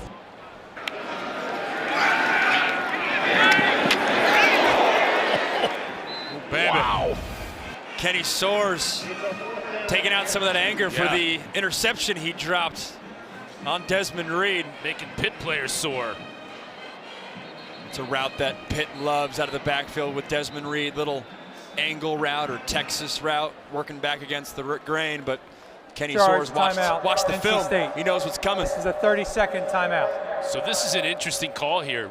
NC State calling a timeout, hoping to get the ball back, maybe with the assumption that Pitt's going to go for it here on 4th down and 2, and if they don't make it, now you're NC State, you've got the ball near midfield with a chance to really do something. Pitt still has those 2 timeouts on the board, so if Pitt gets this first half, they go for it and get it, I don't think the clock is really that much of an issue for Pitt. It's more of an issue for NC State. I agree. And if you're Pat Narduzzi, you have to at least consider punting and pinning him. He's not going to do that at 4th and 2 with an offense playing really well, but you could pin him and have him drive the length of the field. But you're right, for NC State, if you do get the stop here, having 1:30 with 2 timeouts, rather than getting it inside a minute if they let that clock bleed down, it's a big difference if you were to get the ball back for CJ Bailey. So big 4th down here. Try to draw him offsides. Going for it. Heinzel to throw. Downfield. It's caught by the tight end Holmes.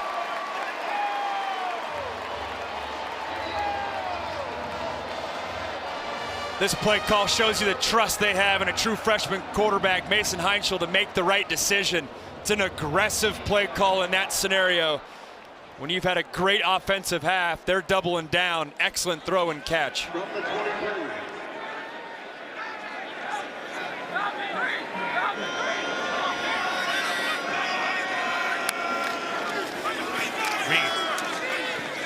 Looking for a crease, can't find anything. NC State stops him at the 22, picks up a yard. Brandon Cleveland on the tackle. He gets up. Then now at this point, NC State's not gonna call timeout. They're just gonna play defense the rest of the half. Hope they can force them to attempt a field goal here. Pitt's definitely in field goal range already. We mentioned they've got the 2 timeouts as the clock winds inside of a minute. I'd stay aggressive, though, if I was Pitt. Offense has been dynamic all day. They'll empty the backfield. NC State again brings 4. Heinzel goes to the second level. Poppy Williams makes the catch at the 10.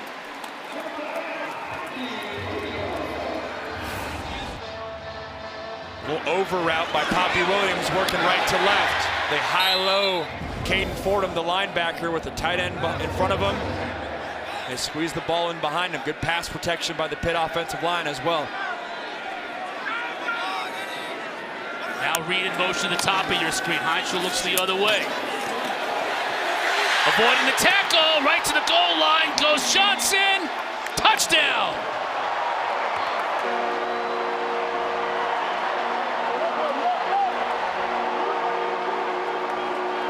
Marshall almost had him, but Kenny Johnson was able to squirm his way out of the tackle and get to the pylon. What an effort by Kenny Johnson, and he's paying the price for it. As you can see right there, he took an absolute shot as both him and the defender were diving at the front pylon.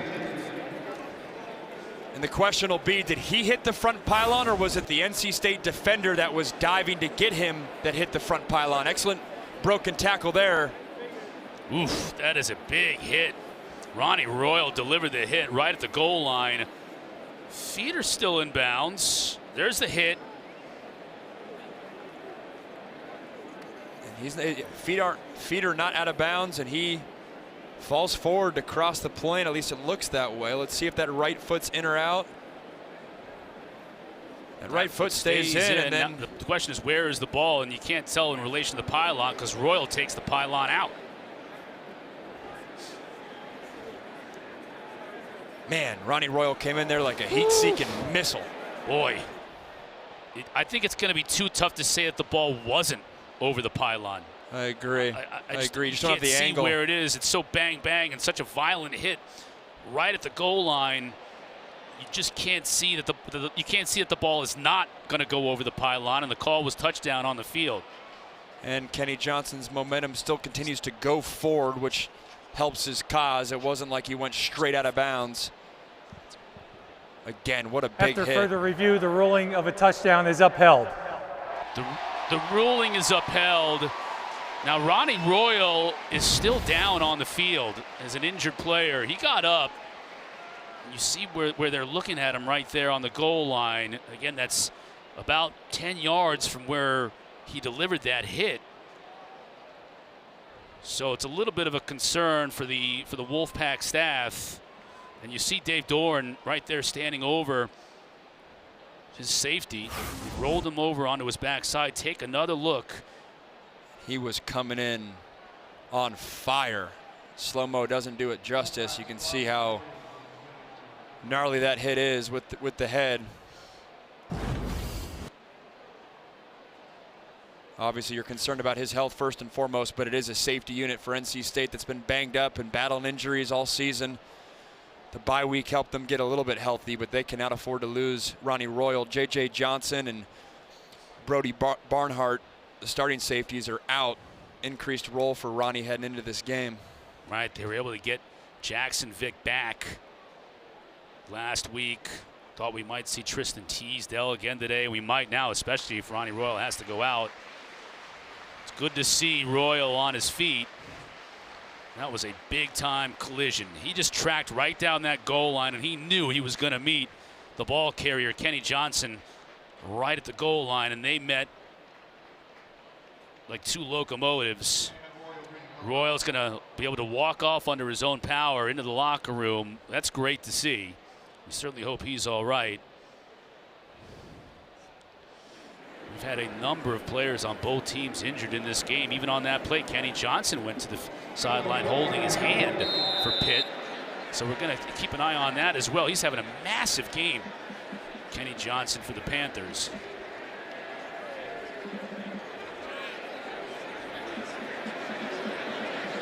Butkowski for the PAT.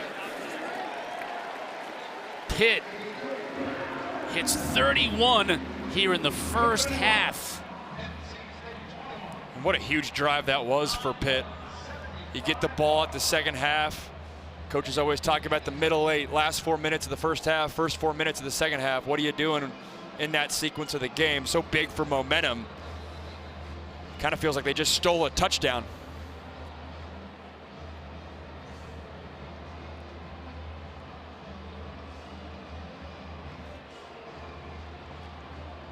There's Mason Heinschel.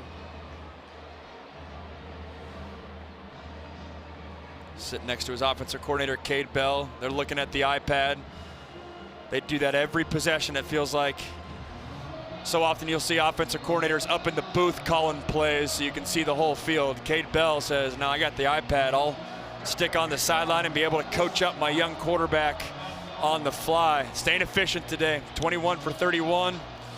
2 touchdown passes. That's a good iPad day with that stat line. Trouble for NC State. They got a fall, and that's a live ball.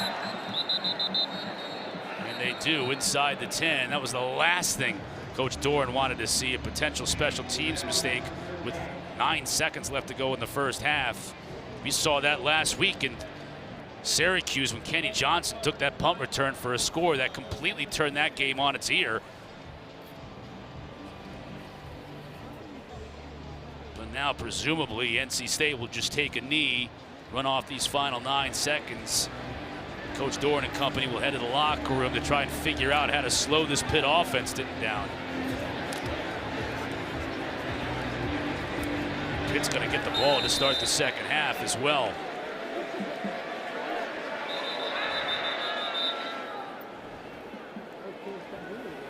Making sure that the play clock is... Please reset the play clock to 25 seconds. Thank you.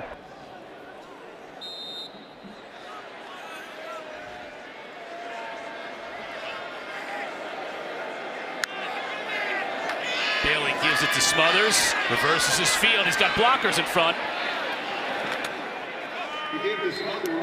You wouldn't really get excited about very many running backs at their own 10-yard line, except Smothers that time. If he gets a couple of blocks, he could have taken it to the house. We've reached the half. A lot of scoring in the first half here in Pitt.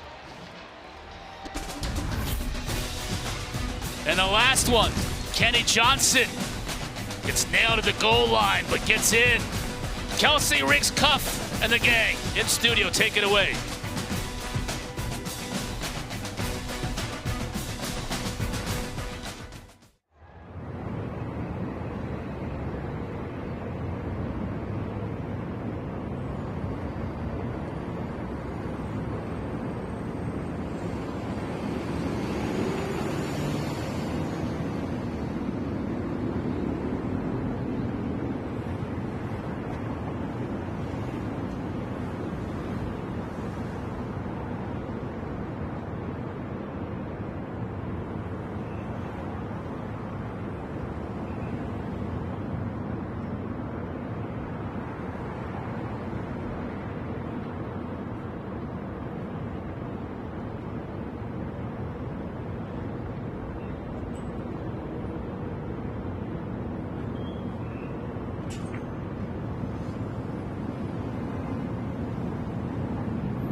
1951. That's right. Duke won that game here against Pitt, and now there are over 1,000 nationally televised college football games every year.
back in Pittsburgh, PA, 31-21 our score.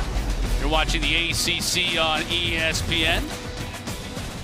Max Brown, Chris Cotter with you. Pittsburgh with the lead. That offense at times was unstoppable there in the first half. NC State's got to figure something out to slow them down. Yeah, they were in complete command, and it feels like if NC State's going to get into this game, they have to take advantage of every single possession. This is going to be a shootout. I mean, Pitt gets 31 points in the first half, and doing it with 8 different receivers, that's getting it done. Yeah, Mason Heinschel, the Pitt quarterback, was outstanding. He's our experts at work. It's all brought to you by Principal. Man, he was an expert at work. You mentioned it, just spreading it around to all kinds of different receivers. Yeah, a couple weeks ago it was a lot of just only tight ends and only Desmond Reed. All the receivers getting involved in this one. Heinschel not looking like a true freshman, slinging the rock, and we talked so much in the open about the edge rushers for NC State. They've been a non-factor. Offensive line's held up for Pitt, and the passing attack hasn't missed a beat. Our marquee matchup of the day, we talked about it in the open. This was going to be a story of the running backs. Hollywood Smothers had that long run, that brilliant 65-yard touchdown run. Other than that, though, both of these two have been kept in check relatively. Yeah, you said it. They did a good job with Smothers. You said it was just that one run, the 55-yarder house call. And then Desmond Reed banged up in the first quarter, looked healthy in the second quarter.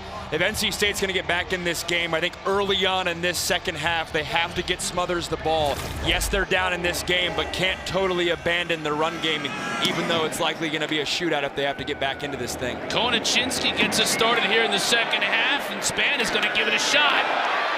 Breaking tackles out beyond the 30, gets dropped at the 34, so good field position for the Panthers. Kendra Douglas is down on the field.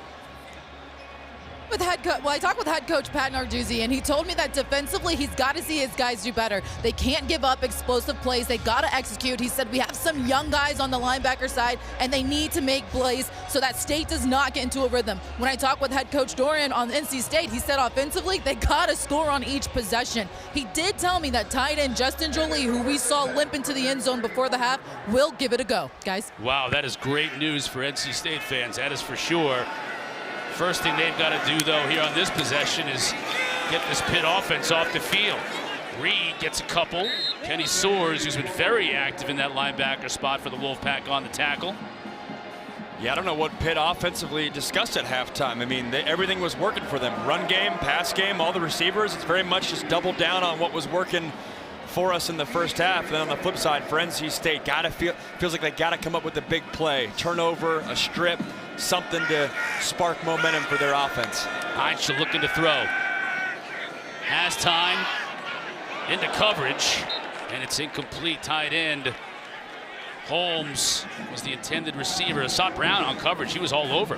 It's a great job by Brown getting his head around, too.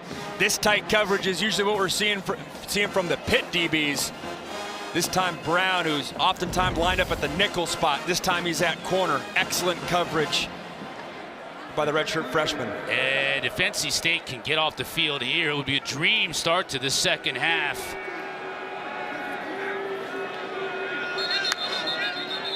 Wolfpack looked like they were going to bring some pressure. Flags down. Usually when you see this flag after a shift, it's the delay a game defense. Yeah, you saw it. It's a point of emphasis in college football. The official's mic's not working, but a few years ago it was a hack by a defensive line to shift your defensive line with a verbal cadence by the linebacker the last second to try to simulate the offense's cadence. They're trying to take that strategy out of the college game, and NC State got caught for it there. Coach Dorn disagrees. Either way, his team now has got to make a stop on 3rd and 2. Poppy converts, gets tackled near midfield, but that'll be a fresh set of downs for the Pitt Panthers. Seen a couple timely penalties work in favor of this Pitt offense. Had the 12 men on the field in the, what was that, end of the first quarter that gave momentum, and Pitt ultimately scored. And then again, the difference between 3rd and 2 and 3rd and 7 is night and day. And I'm not saying necessarily NC State did that on purpose, that last play, but obviously you're flirting with danger there if you're utilizing that strategy on a 3rd down. Heinschel to throw again on 1st down. Tried to get it to Hicks, incomplete. Kendra's got an injury update for us. Kendra? Well, guys, NC State safety Ronnie Royal is out for the game, and also want to note that wide receiver Kenny Johnson for Pitt did not come out of the locker room, so I'll keep tabs on that one. Guys. Yeah, that's going to be a big one, Kendra. Appreciate it.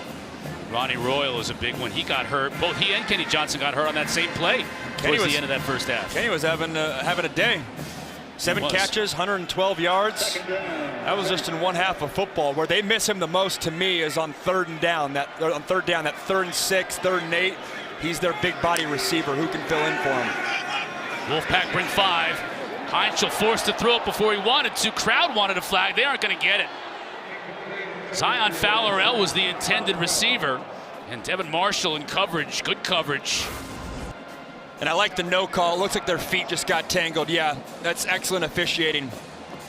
Home crowd, sometimes you get the boo birds out and the officials fall into that a little bit. That's just excellent man coverage, and 2 guys going after the football getting their feet tangled. So you're going to see a lot more of players like Zion Fowlerell. We saw Bryce Yates and Sincere Lee in the first half. Other receivers for Pitt with Kenny Johnson out. It looks like they have Ja'Carrion Turner and Des Reed both on the field, top of the screen. Split out of the backfield. Again, the Wolfpack bring 5. But Heinzel gets out of there with it. Hits a receiver. That's Zion Fowlerell. And it's a first down. Man, he does such a good job on the run of keeping his eyes downfield and finding an open receiver. He does. It's a great job. Sitting in the curl window and then working out, trying to find space, helping out your quarterback. Heinzel going to the end zone. That's going to draw the flag. Jamel Johnson in coverage. He was looking for Fowlerell again. And just too much of an entanglement. Pass interference, defense, number 15. 15-yard penalty, automatic first down. Just Fowlerell one-on-one on the outside lane with Jamel Johnson. Physical coverage, pretty obvious. Fowlerell, next man up mentality. It was a storyline for Pitt in camp back in August, the depth of this receiver room. You were kind of waiting preseason who would emerge as a receiver 1. I don't know if they necessarily have a receiver 1, but the depth on full display today. Heinzel again to throw. Steps up, avoids pressure, turns his back to the field, and now throws it away.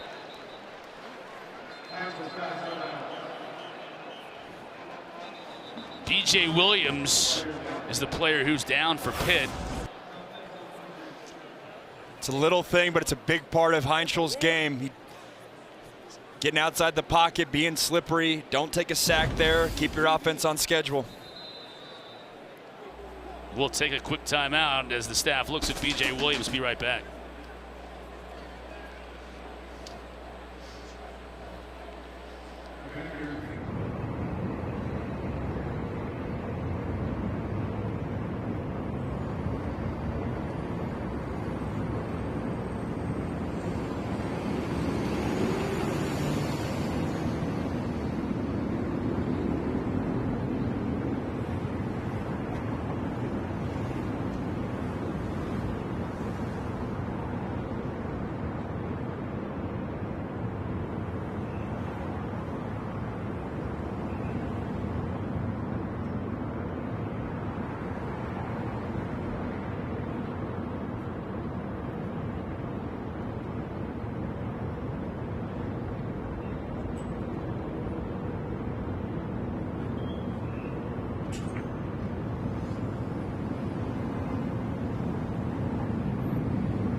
gesture. Yes. Max tells me this is a new TikTok trend. Oh yeah, all over social media, all sorts of fan bases. It starts with just a small cohort of shirtless college kids, and it'll slowly grow over the second half.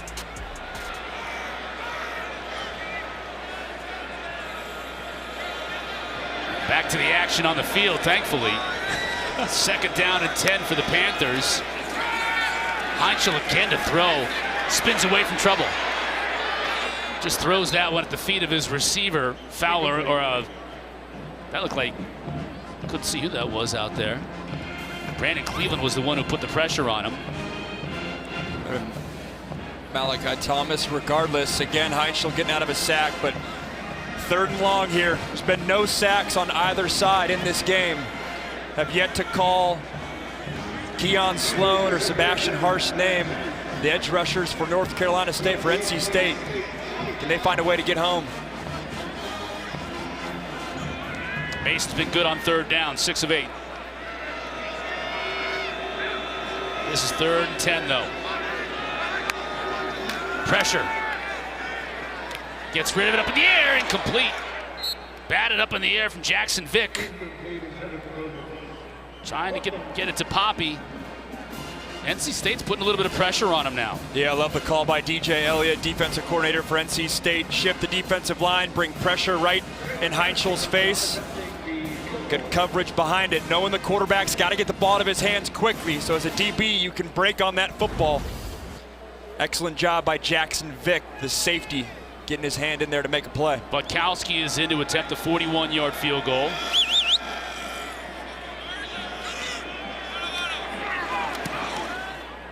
And it's good. Panthers extend their lead, 34-21. And make the job that much more difficult for this NC State offense.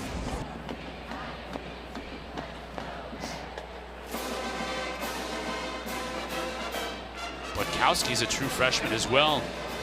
He's been great on the year. Heinzel continues his big day after that drive, going over 300 yards for the 3rd time in his 4 collegiate starts. What a luxury that is. 2 years ago, you could not do that in college football, what we're watching right there. An offensive coordinator going to his true freshman quarterback, and they're walking through every single blitz, every single coverage. Back when I played, it sounded like an old head. You just had to trust that your coach was seeing the correct coverage and that you were relaying the correct blitz and talking on the old school phone. What a luxury that is. Duke Scott still going, carrying tacklers beyond the 40. Good return from Duke Scott, the redshirt freshman out of Stockbridge, Georgia, 37 yards. Said Hollywood Smothers' name a bunch today. Haven't said Duke Scott yet. Breaking tackles, dragging defenders, setting up this NC State offense in good field position. Tonight after BC and Louisville, the ACC Huddle final score. Crew going to wrap up the whole day. Got highlights, analysis, interviews with players and coaches. They got you covered right here on the ACC Network. That looks like Billy Gibbons from ZZ Top on the staff here at NC State. You don't have limits on your staff anymore like you used to, so maybe that is Billy Gibbons. Huge drive here for NC State. Start the second half on the right foot. They're going to try to get Hollywood Smothers involved. If you're Kurt Roper, the offensive coordinator, it's also a big drive to me for CJ Bailey. He's only had 98 passing yards in the first half. If you're trying to go toe-to-toe with Mason Heinzel on the other side, he's got the talent to respond and go toe-to-toe with Heinzel. Just a matter of putting it together. Bailey to throw. Complete out in the flat. Not much after the catch for Keenan Jackson. Josh Guerriere on the tackle. Keenan Jackson, another one of those true sophomore receivers. NC State lost Casey Concepcion to Texas A&M in the transfer portal. He's one of the best receivers in the country right now.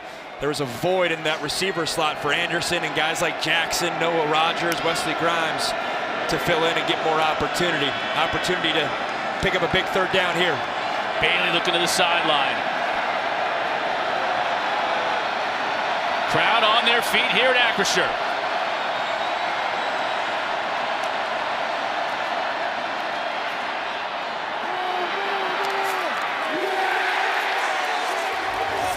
Guerriere, the second time in as many plays. Knocked it away from Keenan Jackson.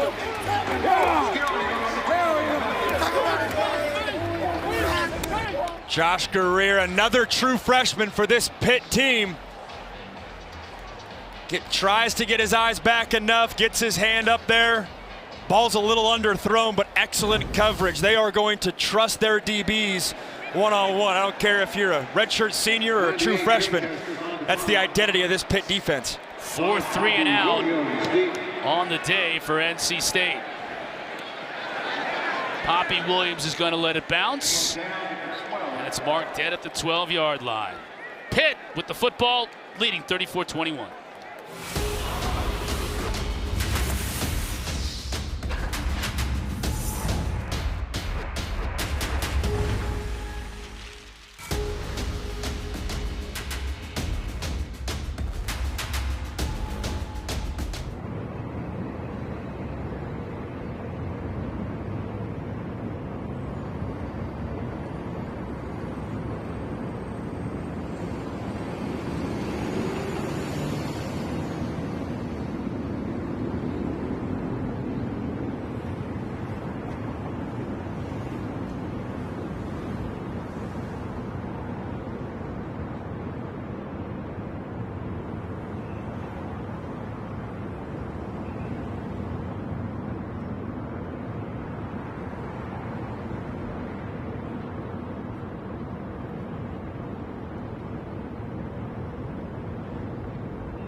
Championship game, top two teams here go. You see Georgia Tech and Virginia won earlier in the day. SMU lost at Clemson, so Pitt sitting there with one loss. That whole group of teams there on the left with one loss.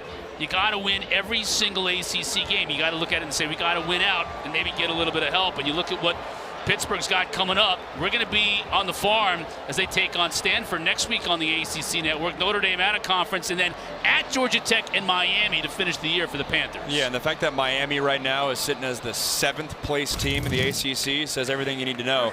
They have that win over Notre Dame. Obviously, those 3 ranked matchups to end the year for Pitt stick out. Notre Dame won't hurt them from a conference perspective, but it feels like they're on a path to those last 2 games really meaning something. Heinschel going for it all with Hicks. Touchdown, Pitt.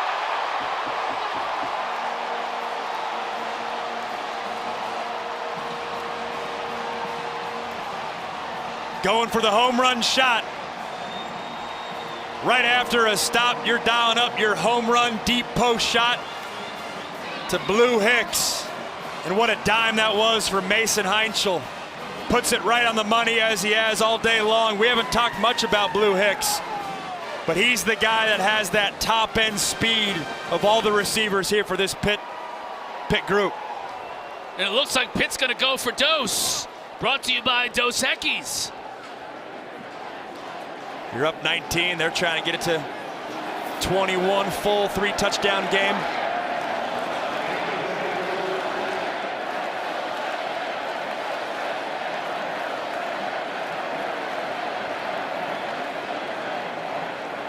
Heinschel wants to quiet down the student section. They're hyped after seeing Blue Hicks go 84 yards. Heinschel to throw. Stays alive. It's like Fran Tarkinen out there, and it's incomplete. Mason Heinschel's day is massive, and it just keeps getting bigger and better. Blue Hicks taking it to the house. You're my boy, Blue.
That's Kenny Johnson you see right there, Max. Yeah, what a day it's been. 7 receptions, 112 yards. Unfortunately, he's in a hoodie. Can't see it from that angle. They have some depth, but he's been a special playmaker. Did it all. I mean, had the touchdown on a little screen pass, make a guy miss, and then the physical contested catches down the field on a dig route. Heck of a day. Hopefully he's okay. Yeah, you're seeing others like Blue Hicks. We've seen Zion Fowler. Free kick out of bounds, kicking team. First down at the 35-yard line. Yeah, here's that touchdown to Blue Hicks we just saw. Yeah, it's going to be a deep post shot to the bottom of your screen. They put the tight end in motion, which holds that safety to the bottom of the screen. And then it's one-on-one with the corner. He gets the corner all twisted around. And then an excellent job by Mason Heinschel throwing him where the green grass is. That, to me, when I see that kind of play call, that's something that they've been teeing up the whole game. You're running quick hitters on the sideline, knowing and waiting for the right time to call that play. Well executed by the Pitt offense. Now Bailey and company's got to get in gear. Dropped by Anderson. You know, your best wide out drops a pass like that. It just kind of makes you think. It's not the most perfect pass in the world, but it's something you got to make a play on. There's been a couple of those too. Yeah, Anderson only 2 catches today. Bailey really hasn't got going. Obviously, if they're going to get back into this game, this has to be the drive. really slow-moving third quarter. Bailey in all kinds of trouble backing up. As a receiver, makes the catch. It's Dante Daniels, but only a 2-yard pickup. It'll bring up 3rd and long. So impressive the pass rush Pitt's able to get. Just pressure with just 4. Their 2 best defensive ends are out. Wow, I think that's a hold right there. Yeah, good call. Kamen Smith got away with it. Finish that point though. No Jaden Moore, no Blaine Spires for Pitt. Those are their 2 most athletic edge rushers. They haven't missed a beat the past month without them. Now the crowd once again getting into it.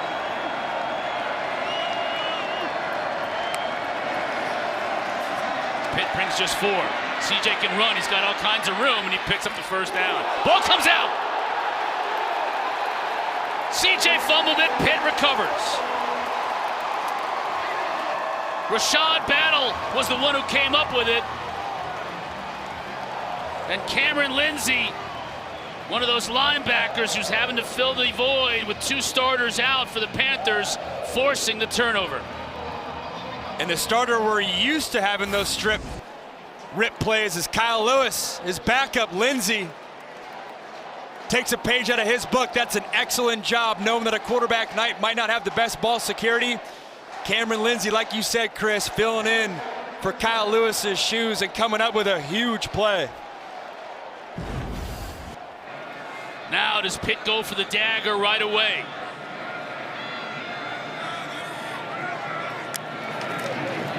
They give it to Turner. Still moving.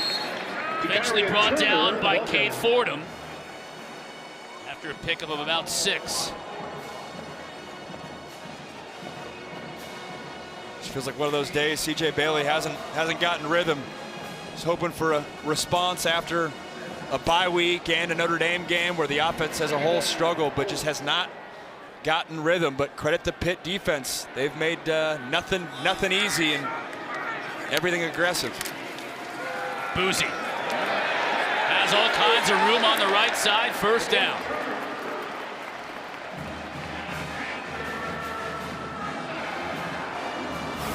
Love his burst.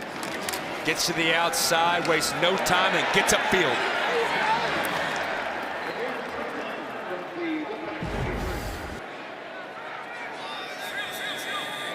Now Turner's in motion in the slot, so they empty the backfield. NC State brings some pressure, but it's picked up.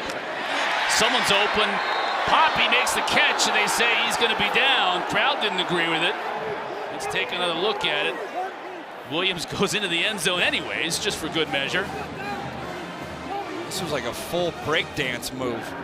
He like caught the ball, went to cut, and then the question's gonna be when he braced himself with his left hand, was he down? Well, we did see the Michael Jackson Thriller with him when he scored earlier. That elbow's down. Right elbow down. He almost got there with the left hand. Right. If he stays up on that one, then he would definitely be like, hee hee. Get recruited to one of these dance shows. Again, pressure off the edge, flag down. Heinchel gets rid of it to the end zone, incomplete.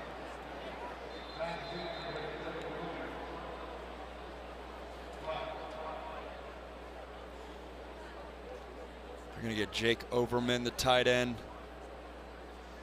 Wasn't set. Looked like he caught in between whether or not he was going to shift or motion or just stand still. Illegal motion, offense, number 87. 5-yard penalty, 1st down.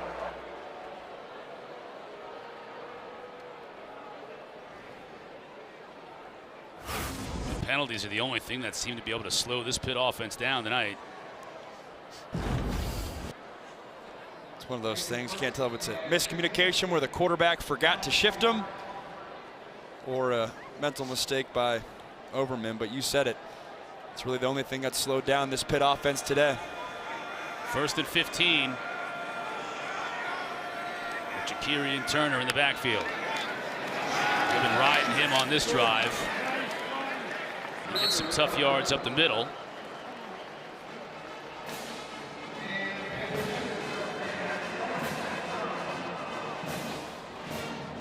sure knowing Coach Narduzzi and Cade Bell, the offensive coordinator, like we do, they wouldn't mind getting a drive or two where they established a line of scrimmage down the field and ran the football. Totally. Yeah, this is a Pitt offense, a little bit more finesse than the early days of Pat Narduzzi. Finesse sometimes has a negative connotation. Finesse means you're putting up points. Narduzzi will take that any day of the week. Heinzel's going to go to the end zone for Poppy. Couldn't bring it in. Defended well by Jackson Vick. That's good coverage from the safety. They're trying to get Poppy Williams on a little corner route. He's looking over his left shoulder. Ball's more over his right shoulder. Man, this Pitt offense forces you to cover every blade of grass. If you're a safety, if you're a corner, you got to be ready for every single route in the route tree. Desmond Reed back in.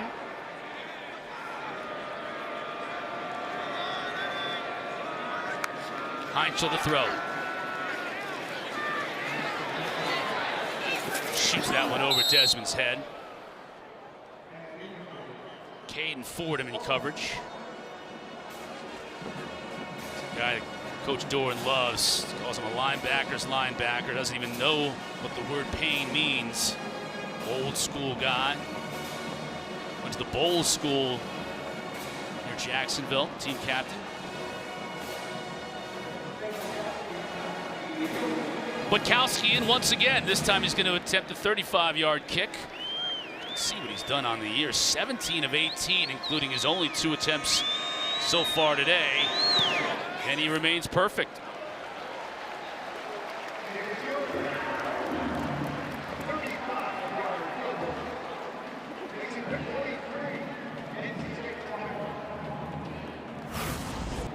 That third down, look at Des Reed. Look how unique his alignment is. Running back position, but he's basically a slot receiver in empty formation at that point. As we roll, you can just see that it's one-on-one with a linebacker.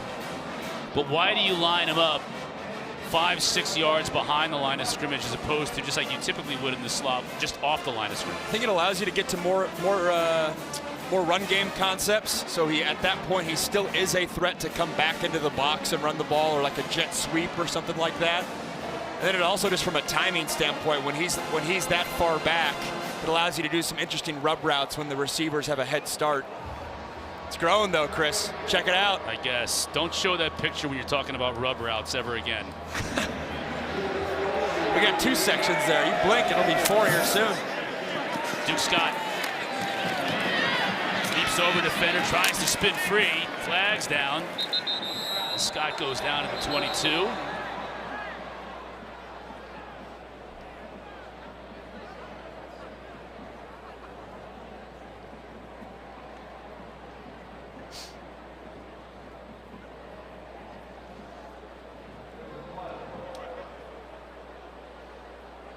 You can see, just look at that shot right there of Duke Scott. You can tell why he landed on Bruce Feldman's freaks list.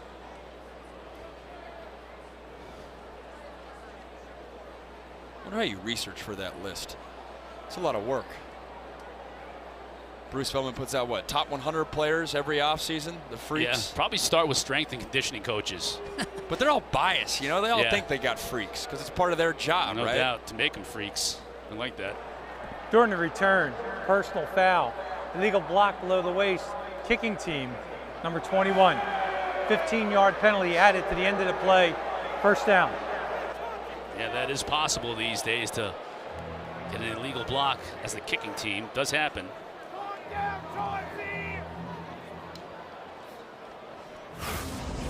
Get on the top of the screen here. Let's check it out.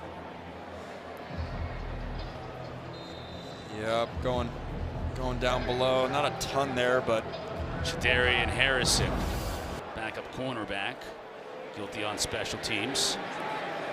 Decent field position to start this drive. Smothers trying to get outside. Look at the pursuit by that Pitt defense. Nothing. Cameron Lindsay and company. Yeah, Smothers 82 yards on the day, but what, 55 of those were on 1 carry? 65, yeah. They've bottled it up. And honestly, what sticks out even more is only 6 rushing attempts they haven't even given him that many shots because Pitt just commits so much to the box. If you're a play caller, it's hard to continue to try to pound your head against that defensive structure.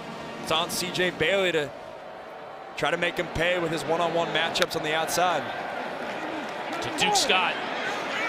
Got a blocker in front of him. Pass is complete. That's a good gain on second down. It'll bring up third and short.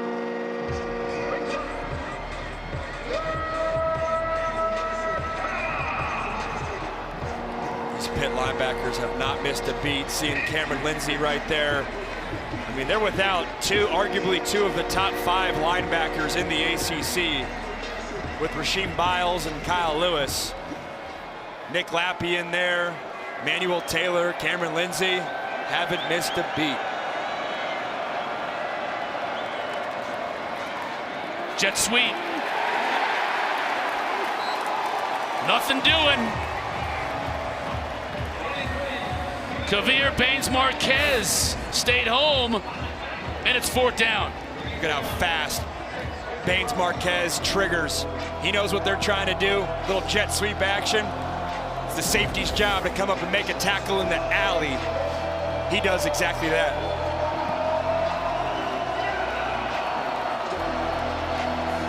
And Dave Doran has no choice on 4th down. He's got to go for it. This is where they would like to have Justin Jolie. Fortunately, he's out. Bailey avoids the pressure, flags in the backfield. And he won't get there. Braylon Lovelace on the tackle. We'll check the marker.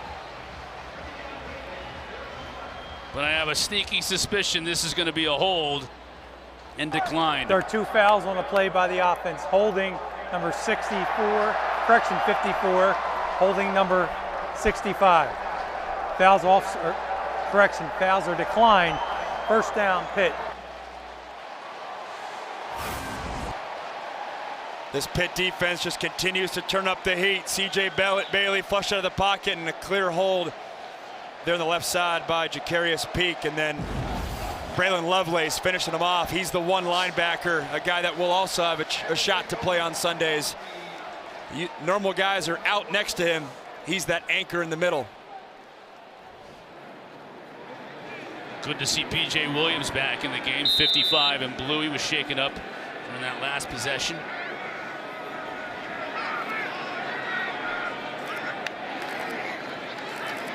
Reed. Little stutter and stop. Still on his feet. Stepped out of bounds. Kenny Soares forced him out. No gain. You have to wonder, too, if Pat Narduzzi starts putting Desmond Reed on a little bit of a pitch count. They're going to need him the rest of the way. We haven't seen Juelz Goff, who had gotten a lot of carries in Reed's absence when he was banged up. Missed about a month of this year. This is his 3rd game back. He's got 10 carries for 37 yards. Reed does on the day. Here he is in motion. Heinchel has time. Going for Poppy deep. Intercepted, but flags all over the place. Teasdale makes the pick. He's not guilty of the infraction. His teammate is. That was Jackson Vick in coverage. Pass interference, defense, number 22. 15-yard penalty, automatic 1st down. Yeah, they're going to get Jackson Vick on Poppy Williams right there in the slot. And that ball was off target to begin with. He might have had an interception regardless of that intercept, or of the penalty there.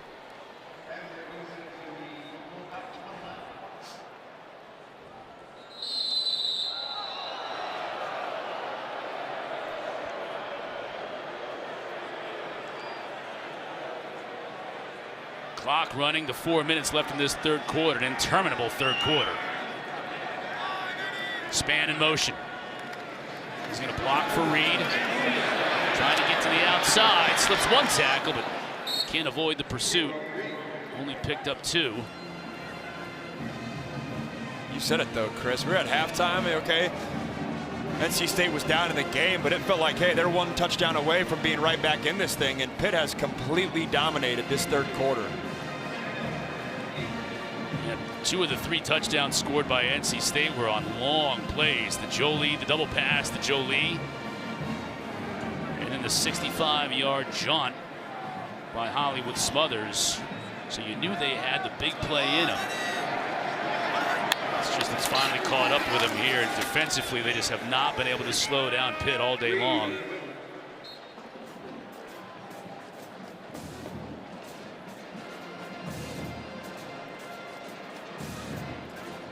Yeah, that's Eli Holstein right there. Their starting quarterback to start the year. Came in with tons of expectations and tough spot to be in. He's no slouch as a quarterback.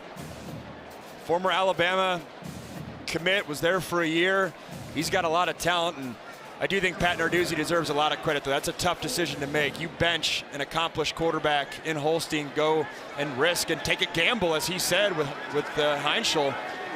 It's worked out. It's changed the total complexion of this offense and this team the past month. Reed nowhere to go. It's brought down for a loss on 3rd down. Sebastian Harsh. These 2 defensive ends that transferred into this program in the offseason. Harsh from Wyoming. And Sloan from Utah State got a player down, and that is Reed. And Reed is holding that left ankle.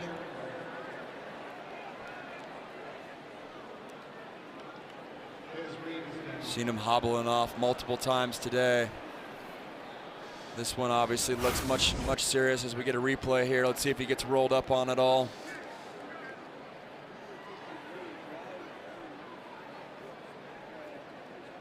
And you can see him grimacing already. I didn't see it, but you had this kind of the 2nd and 3rd tackler from NC State coming in there on the backside after he was already going down, and Coach Narduzzi standing right there. It's just become too often a situation for Desmond Reed. And I wonder if in the headset, Pat Narduzzi and Cade Bell had a conversation about not playing him that drive. You don't want to be the hindsight's 2020 guy, but up 3 scores, it's your best player.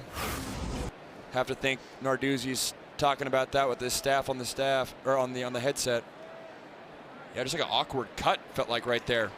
Planted weird with that right ankle. And see him grimacing right through his visor. Hate to see that. Such a talented player. Was lights out for Pitt last year. Was clearly their best offensive weapon. The transfer from Western Carolina came with his offensive coordinator, Cade Bell. All-American honors. Huge hopes into this season. Has been playing at a high level. Just can't seem to stay fully healthy. Yeah, every opposing defensive coach we talk to says they always say 0. When 0's in the game, it completely changes everything we want to do. And looking forward, that's the biggest loss. Of all these injuries that Pitt has, he's the guy you can't afford to lose. Can replace linebackers, or at least try to. Desmond Reed changes what you do offensively. Butkowski remains perfect on the day. This kid is a weapon. A freshman out of Orlando, Florida. It's just been automatic. He only has 1 miss on the season.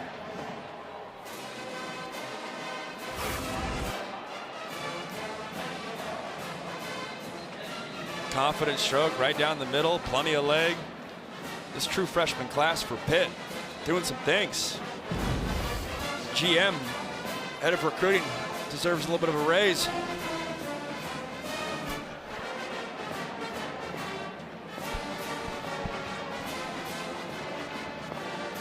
(46-21). It's a Pitt team that will head out west next week to take on Stanford. That game 3:30 Eastern from the farm.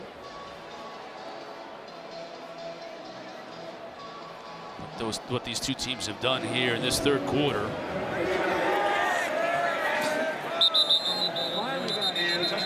Kendra Douglas down on the field. Kendra, what do you got? Well, you guys were talking about just the young guys on this Pitt squad. I was talking with wide receiver Kenny Johnson. He told me that quarterback Mason Heinschel has really earned the team's trust. He said Mason is a true leader, accountable, taking blame, even when he doesn't have to. And as a young guy, Kenny said he often reminds him not to take too much of that blame because the team has his back. They know Mason is going to lead them, and they are all bought in behind him. rare. You don't always hear leadership, leadership, leadership from a true freshman quarterback, but across the board, that's the word that continues to come up. Shows the confidence that Heinschel has and how he's definitely been a spark for this whole team. He's 1 yard away from 400 passing on the day. Smothers picks up 4 on first down. NC State, meanwhile, welcomes undefeated Georgia Tech next week to Raleigh. Then they're at Miami, Florida State, and UNC to finish up their season. Bailey just throws this one away. Couldn't find an open receiver. It hasn't shown up today, but this is a capable offense. We've talked so much about Smothers. CJ Bailey has a lot of tools and has shown it. Credit this Pitt defense. If you're Georgia Tech, I know this game's not over, but this is an offense that if they have the right game plan and you don't come ready to go, they can put up points. Third down. Bailey rolls the pocket. Good catch. Good hit, too. That'll be short of the yard to gain for the first down. Once again, it's Lindsey from his linebacker spot in coverage and making the hit. Lindsey's playing with a lot of confidence, flying around. Usually when you're a backup linebacker, sometimes you're playing just, hey, don't make a mistake. Let me stay in my gap. Let me have sound tackling. He's playing with his hair on fire. Once again, NC State down as much as they are here in the final minute of this third quarter. Going to go for it from their own side of the field. Pitt brings just 4, so Bailey's going to have some time. Now it's running out. Looking for help. He's just going to have to let it go when he throws it out of bounds on 4th down.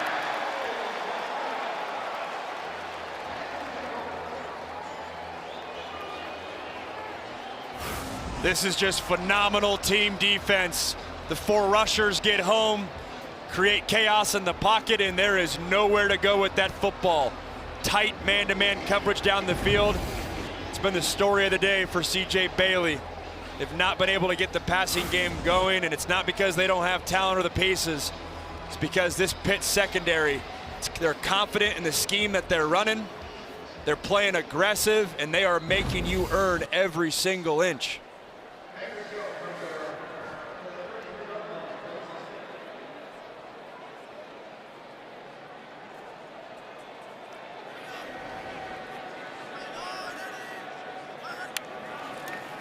Heinschel rolling, looking for Turner, has him out of the backfield, and Turner dropped it. He had a lot of room to run if he'd have been able to bring that in.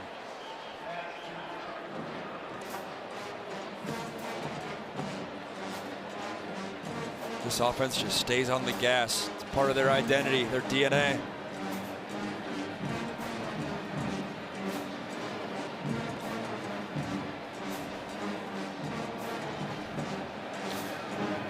Pitt team that was 2-2 on the year, suffering losses at West Virginia and Louisville, where they had leads in those 2 games.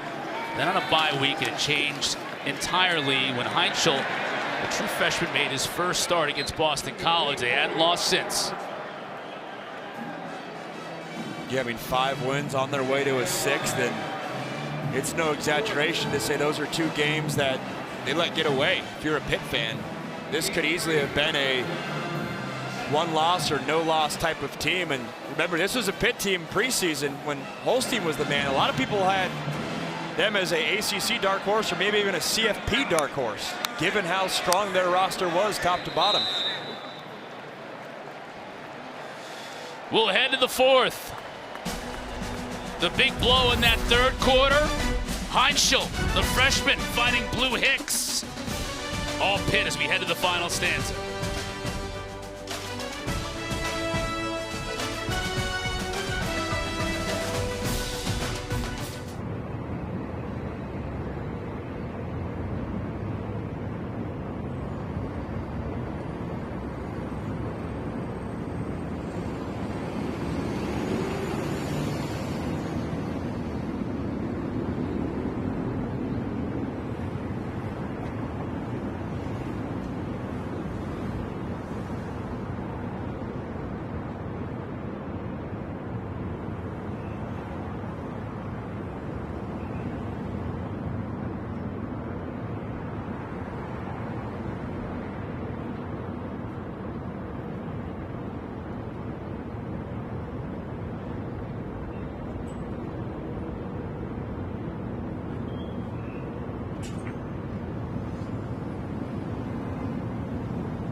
Welcome back. Pitt up 46-21 heading to the fourth quarter. A little update on Desmond Reed. You can see right there the training staff putting a boot on his left leg. I watched him come out of the tent. He was deeply disappointed, threw his helmet to the ground. He just sat there pretty upset, guys. You can tell that this is a guy that really means a lot to this team. He wants to continue to help out this team, but right now he's going to have to sit out and protect that leg. Heinschel trying to hit Zion Fowler-El. Just overshoots him by a bit, and it'll bring up fourth down. And once again, Trey Butkowski. 400 yards, not a bad day at the office. This is becoming the norm with Mason Heinschel, at least when he's starting here at home. First Pitt quarterback to throw for 400 yards since Kenny Pickett.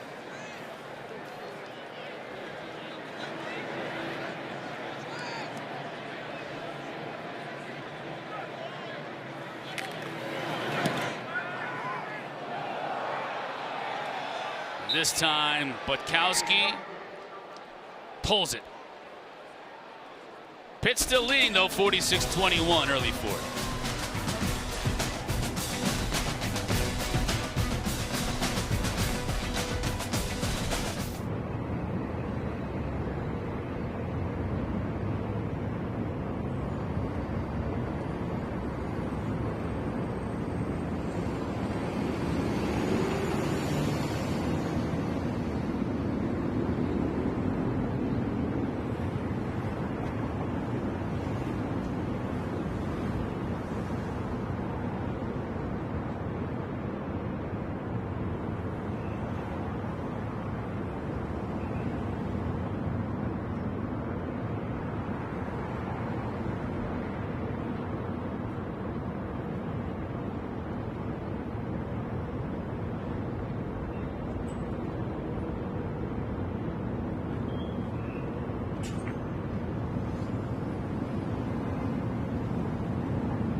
Us, Mason Heinschel has had a day. 400 yards passing, 3 touchdowns, no interceptions. Chris, you know things are in your favor when there's a tip pass that still becomes a touchdown. Spreading the love around. Poppy Williams right there, Kenny Johnson, and then Blue Hicks right here. That was the home run shot. At that point in the game, it was still within striking distance, but coming off a timeout, they dial up the post shot, and it's been a little bit of everything. Quick game, deep game, and Heinschel's legs as well. Smothers just has not been able to get going. Just the one magical 65-yard run. Other than that, Hollywood has certainly not been the star on this night. We haven't talked about Jasir Whittington. We're seeing right there, number 4, Isaiah Neal next to him, number 2. Those defensive tackles, Neal will cross-train at defensive tackle and defensive end. They've been huge for Pitt the past month, given the depth concerns at defensive end. Bailey leads it to his back, Duke Scott, but he's brought down immediately. Javier Baines-Marquez played very well. His free safety spot on the night.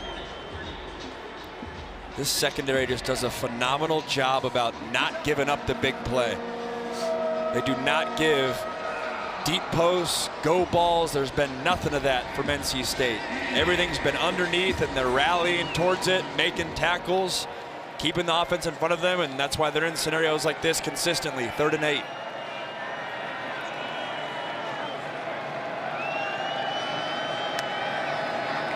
Pressure.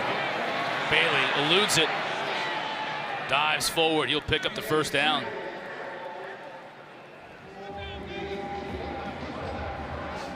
Nice job by C.J. Bailey finding the vacated rush lane. Open gap. Navigating the pocket. His legs can become a factor. Before that, NC State was 2 for 10 on 3rd down. Now 3 for 11. That's not going to win you a game, though. Bailey pump fakes. Just throws this one away. You know, Chris, is interesting. I've asked it in the past couple meetings, but Pat Narduzzi's defense is so unique.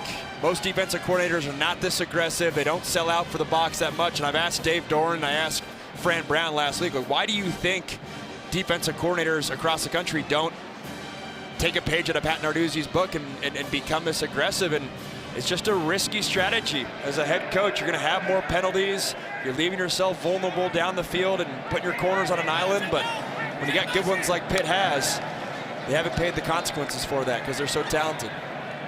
Bailey going deep. That one falls incomplete. Sean Lee, the true freshman in coverage, another true freshman, has played really well this year for Pitt.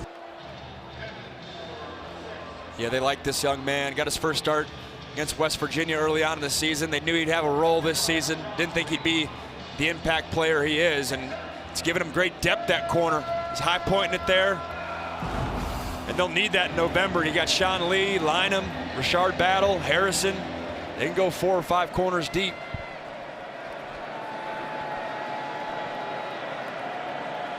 Third and 10.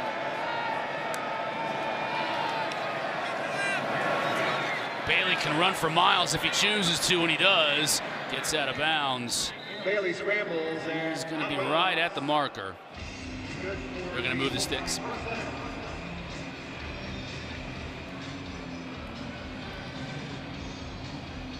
Those are scenarios you'd have to think Dave Doran would want them to tee up Justin Joe Lee. That'll be a big question for NC State moving forward. What's the status of his health? Those 3rd down scenarios, they need him. It was that one trick play. NC State had momentum, and ever since that injury, they haven't been able to spark anything.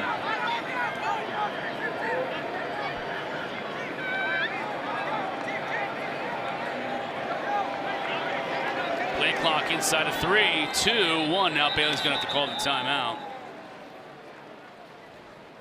We'll take a quick timeout with him. 46-21, all Pitt here in the 4th.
Yeah, tonight after the BC Louisville game, that's after us. The ACC Huddle final score crew. They're going to wrap up the whole day. Got highlights, analysis, interviews with players and coaches. The whole kit, kat, and caboodle right here on the ACC network and on the new ESPN app. Coming out of the timeout, first down for NC State.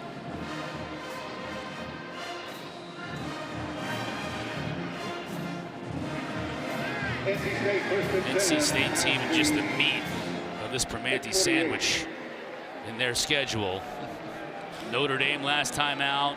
Today at Pitt. You got Georgia Tech at home and then at Miami. Yikes. CJ downfield and all kinds of traffic. Incomplete. Tamon Lynham in coverage. Another one of those corners for Pitt. We haven't seen said Lynham's name much today. 6-year senior from Orlando, Florida.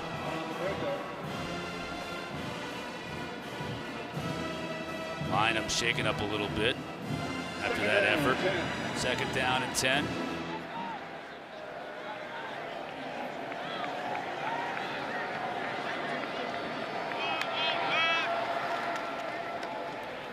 Bailey flushed. That's a good pass right there, right on the money. Gets Teddy Hoffman. Bailey's pass complete. Yeah, it's nice pocket movement right here by C.J. Bailey. Going to flush to his right. Defensive end gets out of position, throwing the ball in the run. Throws a nice catchable ball. Talk so much about Pitt's true freshman that they're excited about. Teddy Hoffman's a true freshman for NC State they love.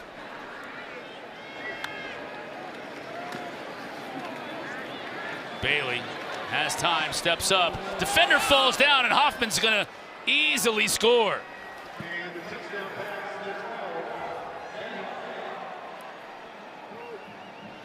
This was textbook coverage, Josh Greer, and then he fell down. NC State got him with a little double move. It was a corner route. C.J. Bailey was able to buy enough time, and Greer falls down, and NC State finds themselves a touchdown. Back-to-back plays, Teddy Hoffman getting involved. First touchdown as a member of the Wolfpack.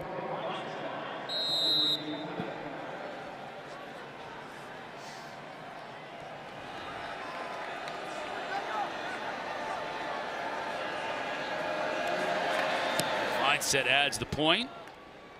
NC State continues to use the big play, even here in the fourth quarter, down big. Bailey finds the freshman Hoffman, putting points on the board.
NC State getting back on the board here. First time in this second half. 46-28 is our score. Hanging in there. The one thing they have not been able to do all night long is stop Pitt's offense. Onside kick here. Kadoa Vineset kicks it. Doesn't go 10 yards, but a Pitt player falls on it anyway.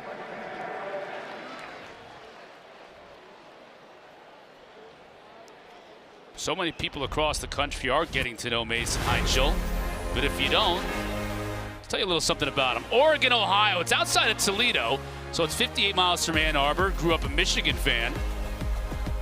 The biggest reason for that is, I don't know, did his dad coach him, but his dad played baseball in Michigan. He idolized Marcus Mariota growing up. And Mariota was that dude. And see why the Oregon tie, the same colors. That first childhood picture, too, of him wearing the Michigan Wolverine headgear. That Michigan almost came in late when Bryce Underwood went to LSU and snatched up Heinschel. Luckily enough for Pitt, luckily for Pitt fans, he stayed home. When you think about it, he was offered, the bulk of his offers were from MAC schools. Basically every MAC school offered him.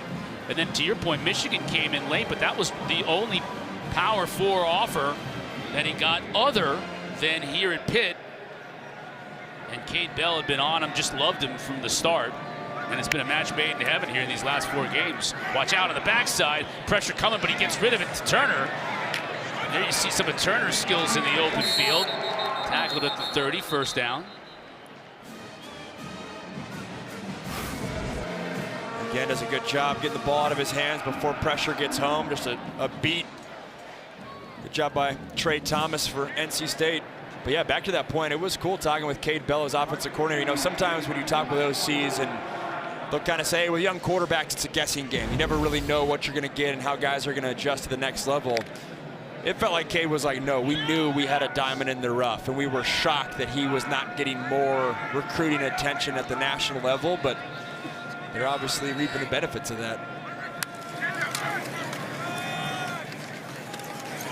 Turner, nowhere to go. Sebastian Harsh made the tackle. There's his offensive coordinator, Cade Bell, son of Kerwin Bell. He was a great quarterback at Florida in the 80s. He's done a lot for Pat Narduzzi at this stage of his Pitt tenure. I mean, for a while there, Narduzzi was rolling through offensive coordinators. Couldn't get guys to stick, couldn't get guys that were explosive enough. And I think it took, 7 years for Narduzzi to be like, all right, let me embrace the high-flying, up-tempo offense, because I know I'm a defensive guy, but I want to score points. And offenses like Cade Bell's score points. Heinschel still looking to throw. That's Goff out of the backfield. Juelz Goff getting some run.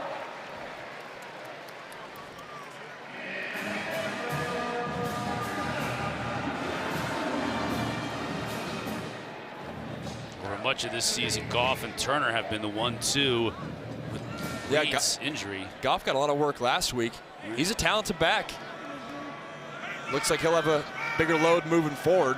With Desmond Reed, banged up in the boot as we saw earlier. But yeah, Goff and Turner are totally capable ACC running backs.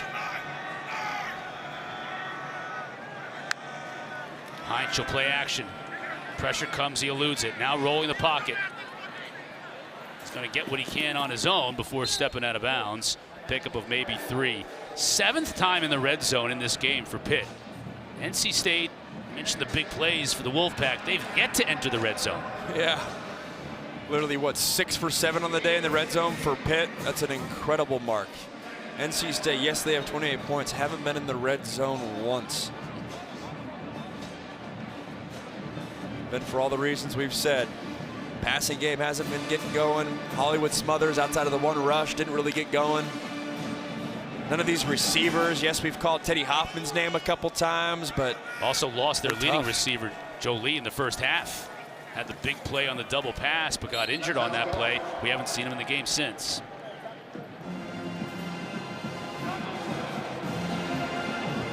Pitt on this drive working the clock a little bit. Yes, Heinschel is still looking to throw a couple of times, but it's been a lot more on the ground with Turner and Goff. As as we've reached the halfway point of this fourth quarter. Pat Narduzzi was saying all week that this was the most talented team that Pitt had faced all season. Pitt has 2 L's in the loss column. They've played some quality teams, which speaks to the talent that NC State does have. Heinz will pressure up the middle, gets rid of it, and just throws that one away. Flag down in the end zone. Pressure from Kenny Soares.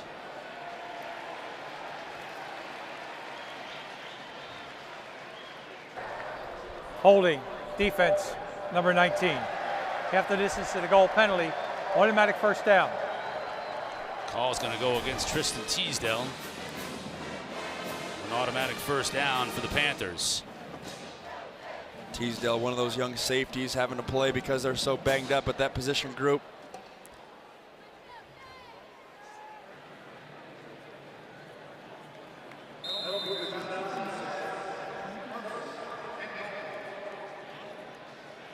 First and goal for Pitt. Ball placed down at about the 6.5.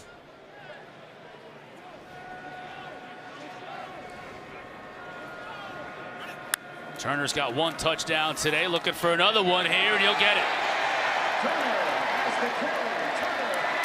That one was a lot easier than the first one.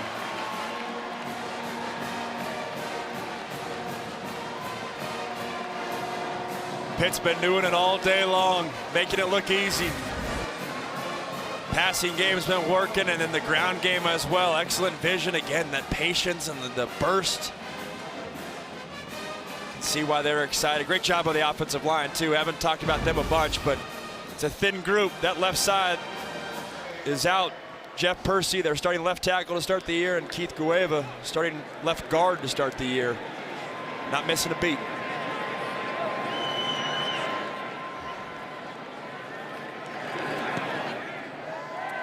Butt kicker adds to his impressive night with the PAT. And Pitt has hung half 100 on NC State.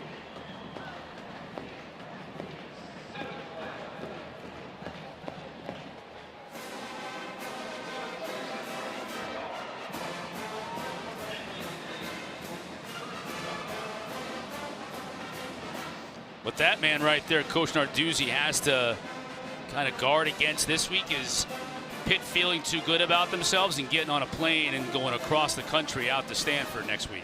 That's what's crazy. I mean, me and you were sitting here 3 weeks ago. Pitt was 2-2, making a quarterback change, going with a true freshman quarterback. 2 games they felt like got away with them. Felt like their season's at a crossroads, and you fast forward 3 weeks, 4 straight wins. No longer just talking about, oh, making a bowl game. They're right in the thick of the ACC title race.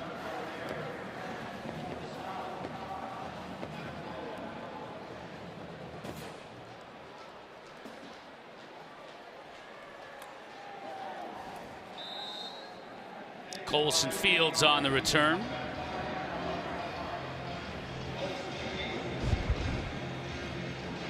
Look at our college football rankings up to date based on what happened today. Indiana continues to roll. They hammered UCLA in Bloomington.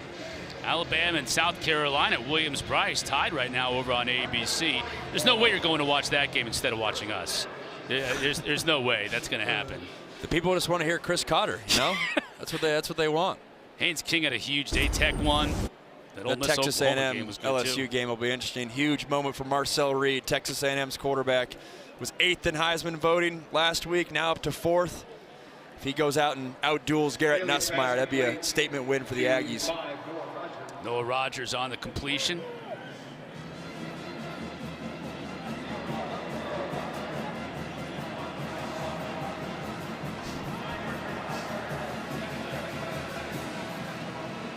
Important game for Coach Kelly and LSU. It's huge. Kind of hard to really to think about that. It's just you talk about where Pitt was. You think about where LSU was beating Clemson to start the season, as you talk about, and all the offseason expectations too. Many people, myself included, felt like they had the best quarterback in the country entering the season, and Nussmeier. Snap infraction on the center, offense, 5-yard penalty. 2nd down. I feel like the only thing we've really seen from them since the Clemson win is Coach Kelly in post-game press conference is getting fired up. What's new? Yeah. Chirping at some press. Right, not in a good way. Some reporters. That's not going to be an easy game, though, for A&M. I know LSU is not where we thought they were, but if that offense wakes up on the right side of the bed and you got Garrett Nussmeier as your quarterback, I believe they're out on offensive tackle, so got to protect him. But Baton Rouge at night, never fun. The other thing about this year, I think it's bizarre, is we talked about Clemson's struggles and what was expected of them, and even LSU. Texas is down 31-14 at Mississippi State. How? Just feels like the word that keeps coming up this year in college football is parity. I guess, but you look at the personnel. Yeah. Both on the offensive side, only 14 points, and on the defensive side, they're giving up 31. This is not even Ole Miss. This is Mississippi State. Just bizarre. Yeah. Every week you cannot predict. It'll be fascinating come Thanksgiving time when we talk about the ACC, it's all jumbled up at the top. SEC, something similar. Big Ten's a little bit more clear cut with a tier 1 and then a clear drop to tier 2. Definitely true. So and then Big 12, they literally branded themselves as the conference of parity a year ago.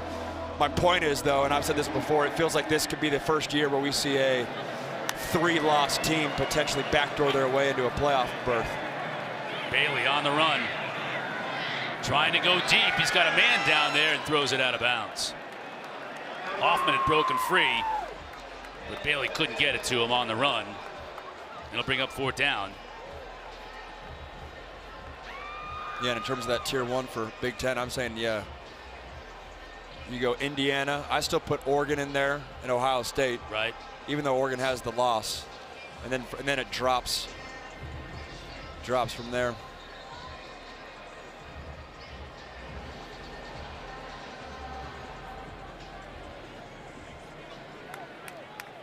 We'll have a new quarterback here for Pitt. Holstein's come in.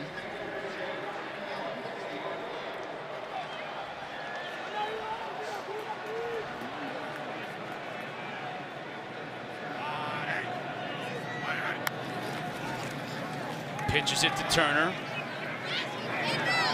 Good block from his tight end, Overman there on the edge. Man, Turner's fast.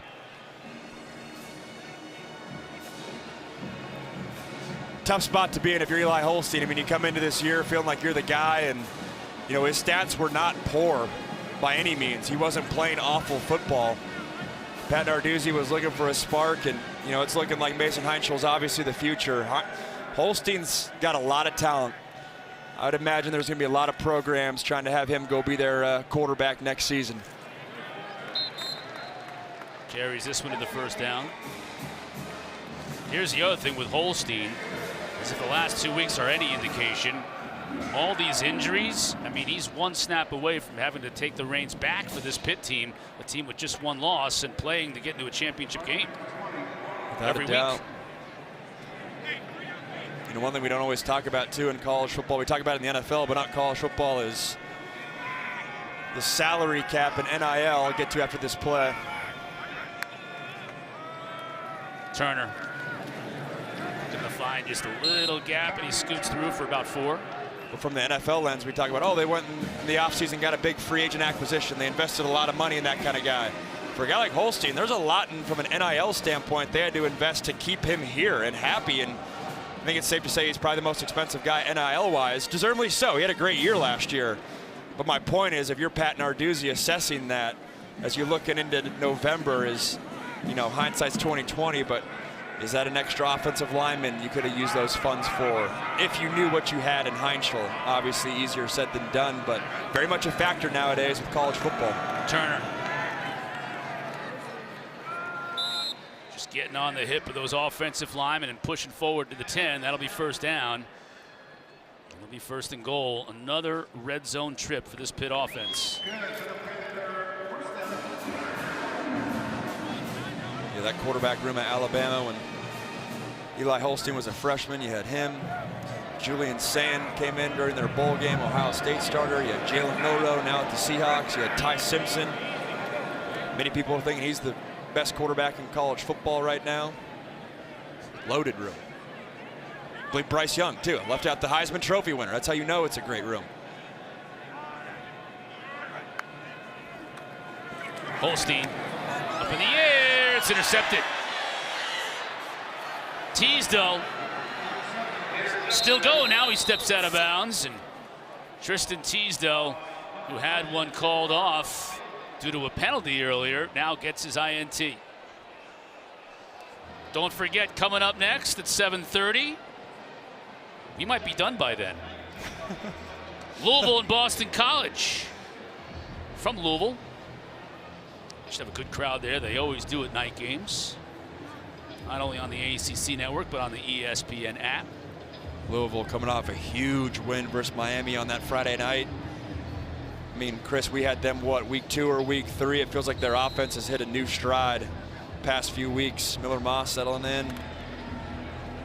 Isaac Brown, one of the top running backs. Also, we see a couple of the top backs here tonight. He's another one. It's all, quick guys, little guys. Yeah. Duke Scott is not that, but he's kind of fast. He's more of a big power back, but he shows you he can get galloping 15 yards.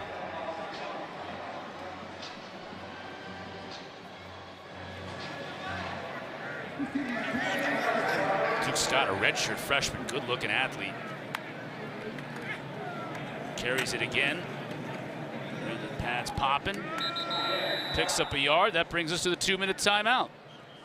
We'll take a quick break with him. Pitt looking to improve to 6-2 on the year.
Timeout. If you're just tuning in, we appreciate you tuning in. It has been once again the Mason Heinchel Show. Over 400 yards passing for the true freshman. NC State tried to hang in there with some big plays in the first half. Just could not find a way to slow this Pitt offense. Bailey, pressure up the middle. Now he's backtracking, has a receiver open. That's Noah Rogers. Leapfrogs a defender, they carry it out of bounds. That's a completion to Rogers. Well, we waited almost the entire game for a little bit of Noah Rogers, and we got it. This is a little Sports Center top 10 highlight potentially. A little hurdle, and let me carry another 5 yards. Talked about Duke Scott being on the all-freak list. We'll have to add Noah Rogers to it. Best player in the state of North Carolina as a prep player out of Charlotte. Went to Ohio State first, now he's at NC State. Oh, what a catch! Inside the 5, that time it was Wesley Grimes, the transfer from Wake Forest. What an unbelievable diving catch. Little post route, ball hangs up in the air. He tracks it, gets his hands underneath it. There's a safety looming that might have made a different receiver get a little shy there. Not Wesley Grimes.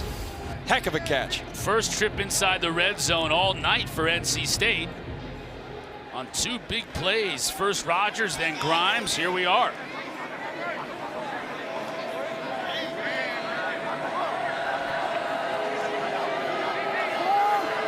Hardy, the fullback slash tight end in the slot. Bailey looking to throw in the end zone, incomplete. Going back to Rogers, Sean Lee in coverage.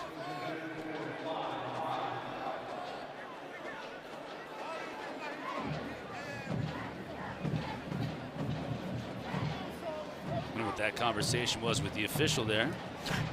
Son, you're not supposed to be this good as an 18-year-old freshman. But he is, and he's getting a lot of playing time. Second down and goal. Again, Bailey looking to throw over the middle, touchdown. That time he found Rogers. Something maybe to build on for this NC State offense. We've got a flag in the offensive backfield. Let's check that marker first before we go anywhere.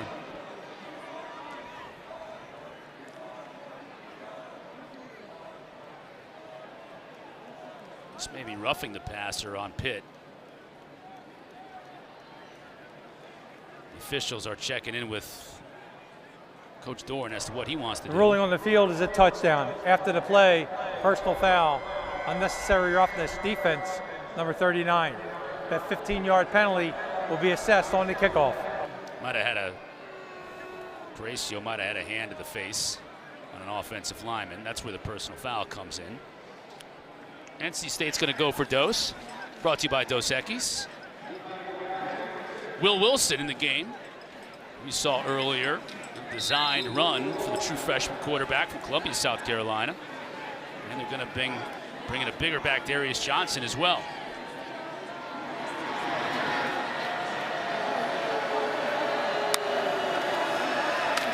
Wilson keeps it himself, spins, won't get there.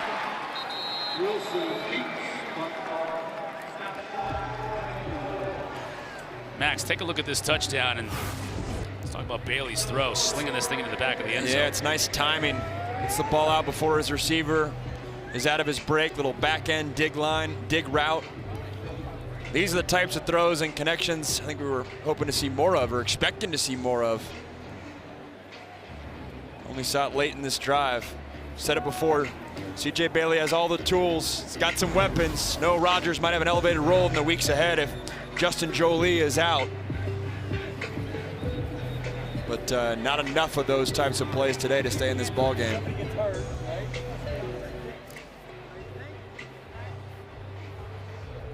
As I said, maybe something to build on this week as they prepare for Georgia Tech coming into Raleigh next Saturday. That game is what we call in the business a 6-day hold. We'll find out tomorrow at what time and on what network that game is going to be. But you got to think with Georgia Tech ranked number 7 in the country and unbeaten that looking at an ESPN game possibly.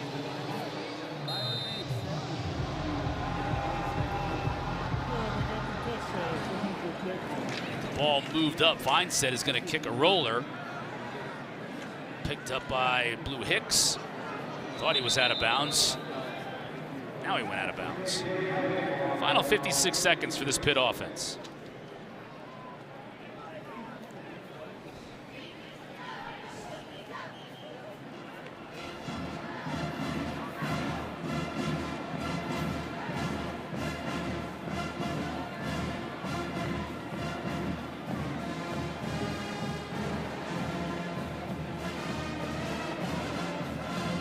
Back with Eli Holstein.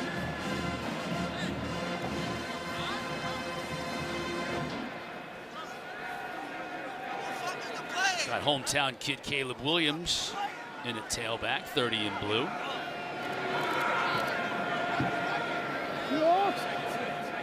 Just trying to get aligned here.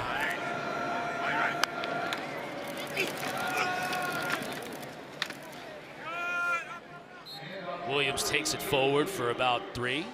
Soars on the tackle. Don't forget, Louisville and Boston College coming up at 7:30. BC play spoiler. Yeah. If you saw Bill O'Brien, his presser this week, I wouldn't even characterize it as exasperation. He's just trying to figure it out, going to work. We were talking injuries a lot in this game. When we had Boston College a couple weeks ago, they were decimated by injuries. Williams tackled for a loss, and that should pretty much do it. It was a complete effort by Pat Narduzzi's squad. Yes, NC State got 34 points, but that defense was flying around and the offense was lights out, led by Mason Heinschel. Hopefully Des Reed is not out for too long, but banged up ankle-wise. And then the receiver room for Pitt, across the board, 8 or 9 different guys catching the rock. Pitt, after a season when they're started the year 2-2, 4 straight wins and right in the thick of this ACC race. Pitt will head to the Farm, take on Stanford next Saturday, 3:30 on the ACC network. And NC State will welcome undefeated and 7th-ranked Georgia Tech to Raleigh next Saturday. Once again, our final score here in Pittsburgh. The Panthers 53-34 winners. For Max Brown and Kendra Douglas and our entire crew, I'm Chris Cotter saying so long. Let's send you to the ACC Huddle crew. Kelsey Riggs, Cuff and Company.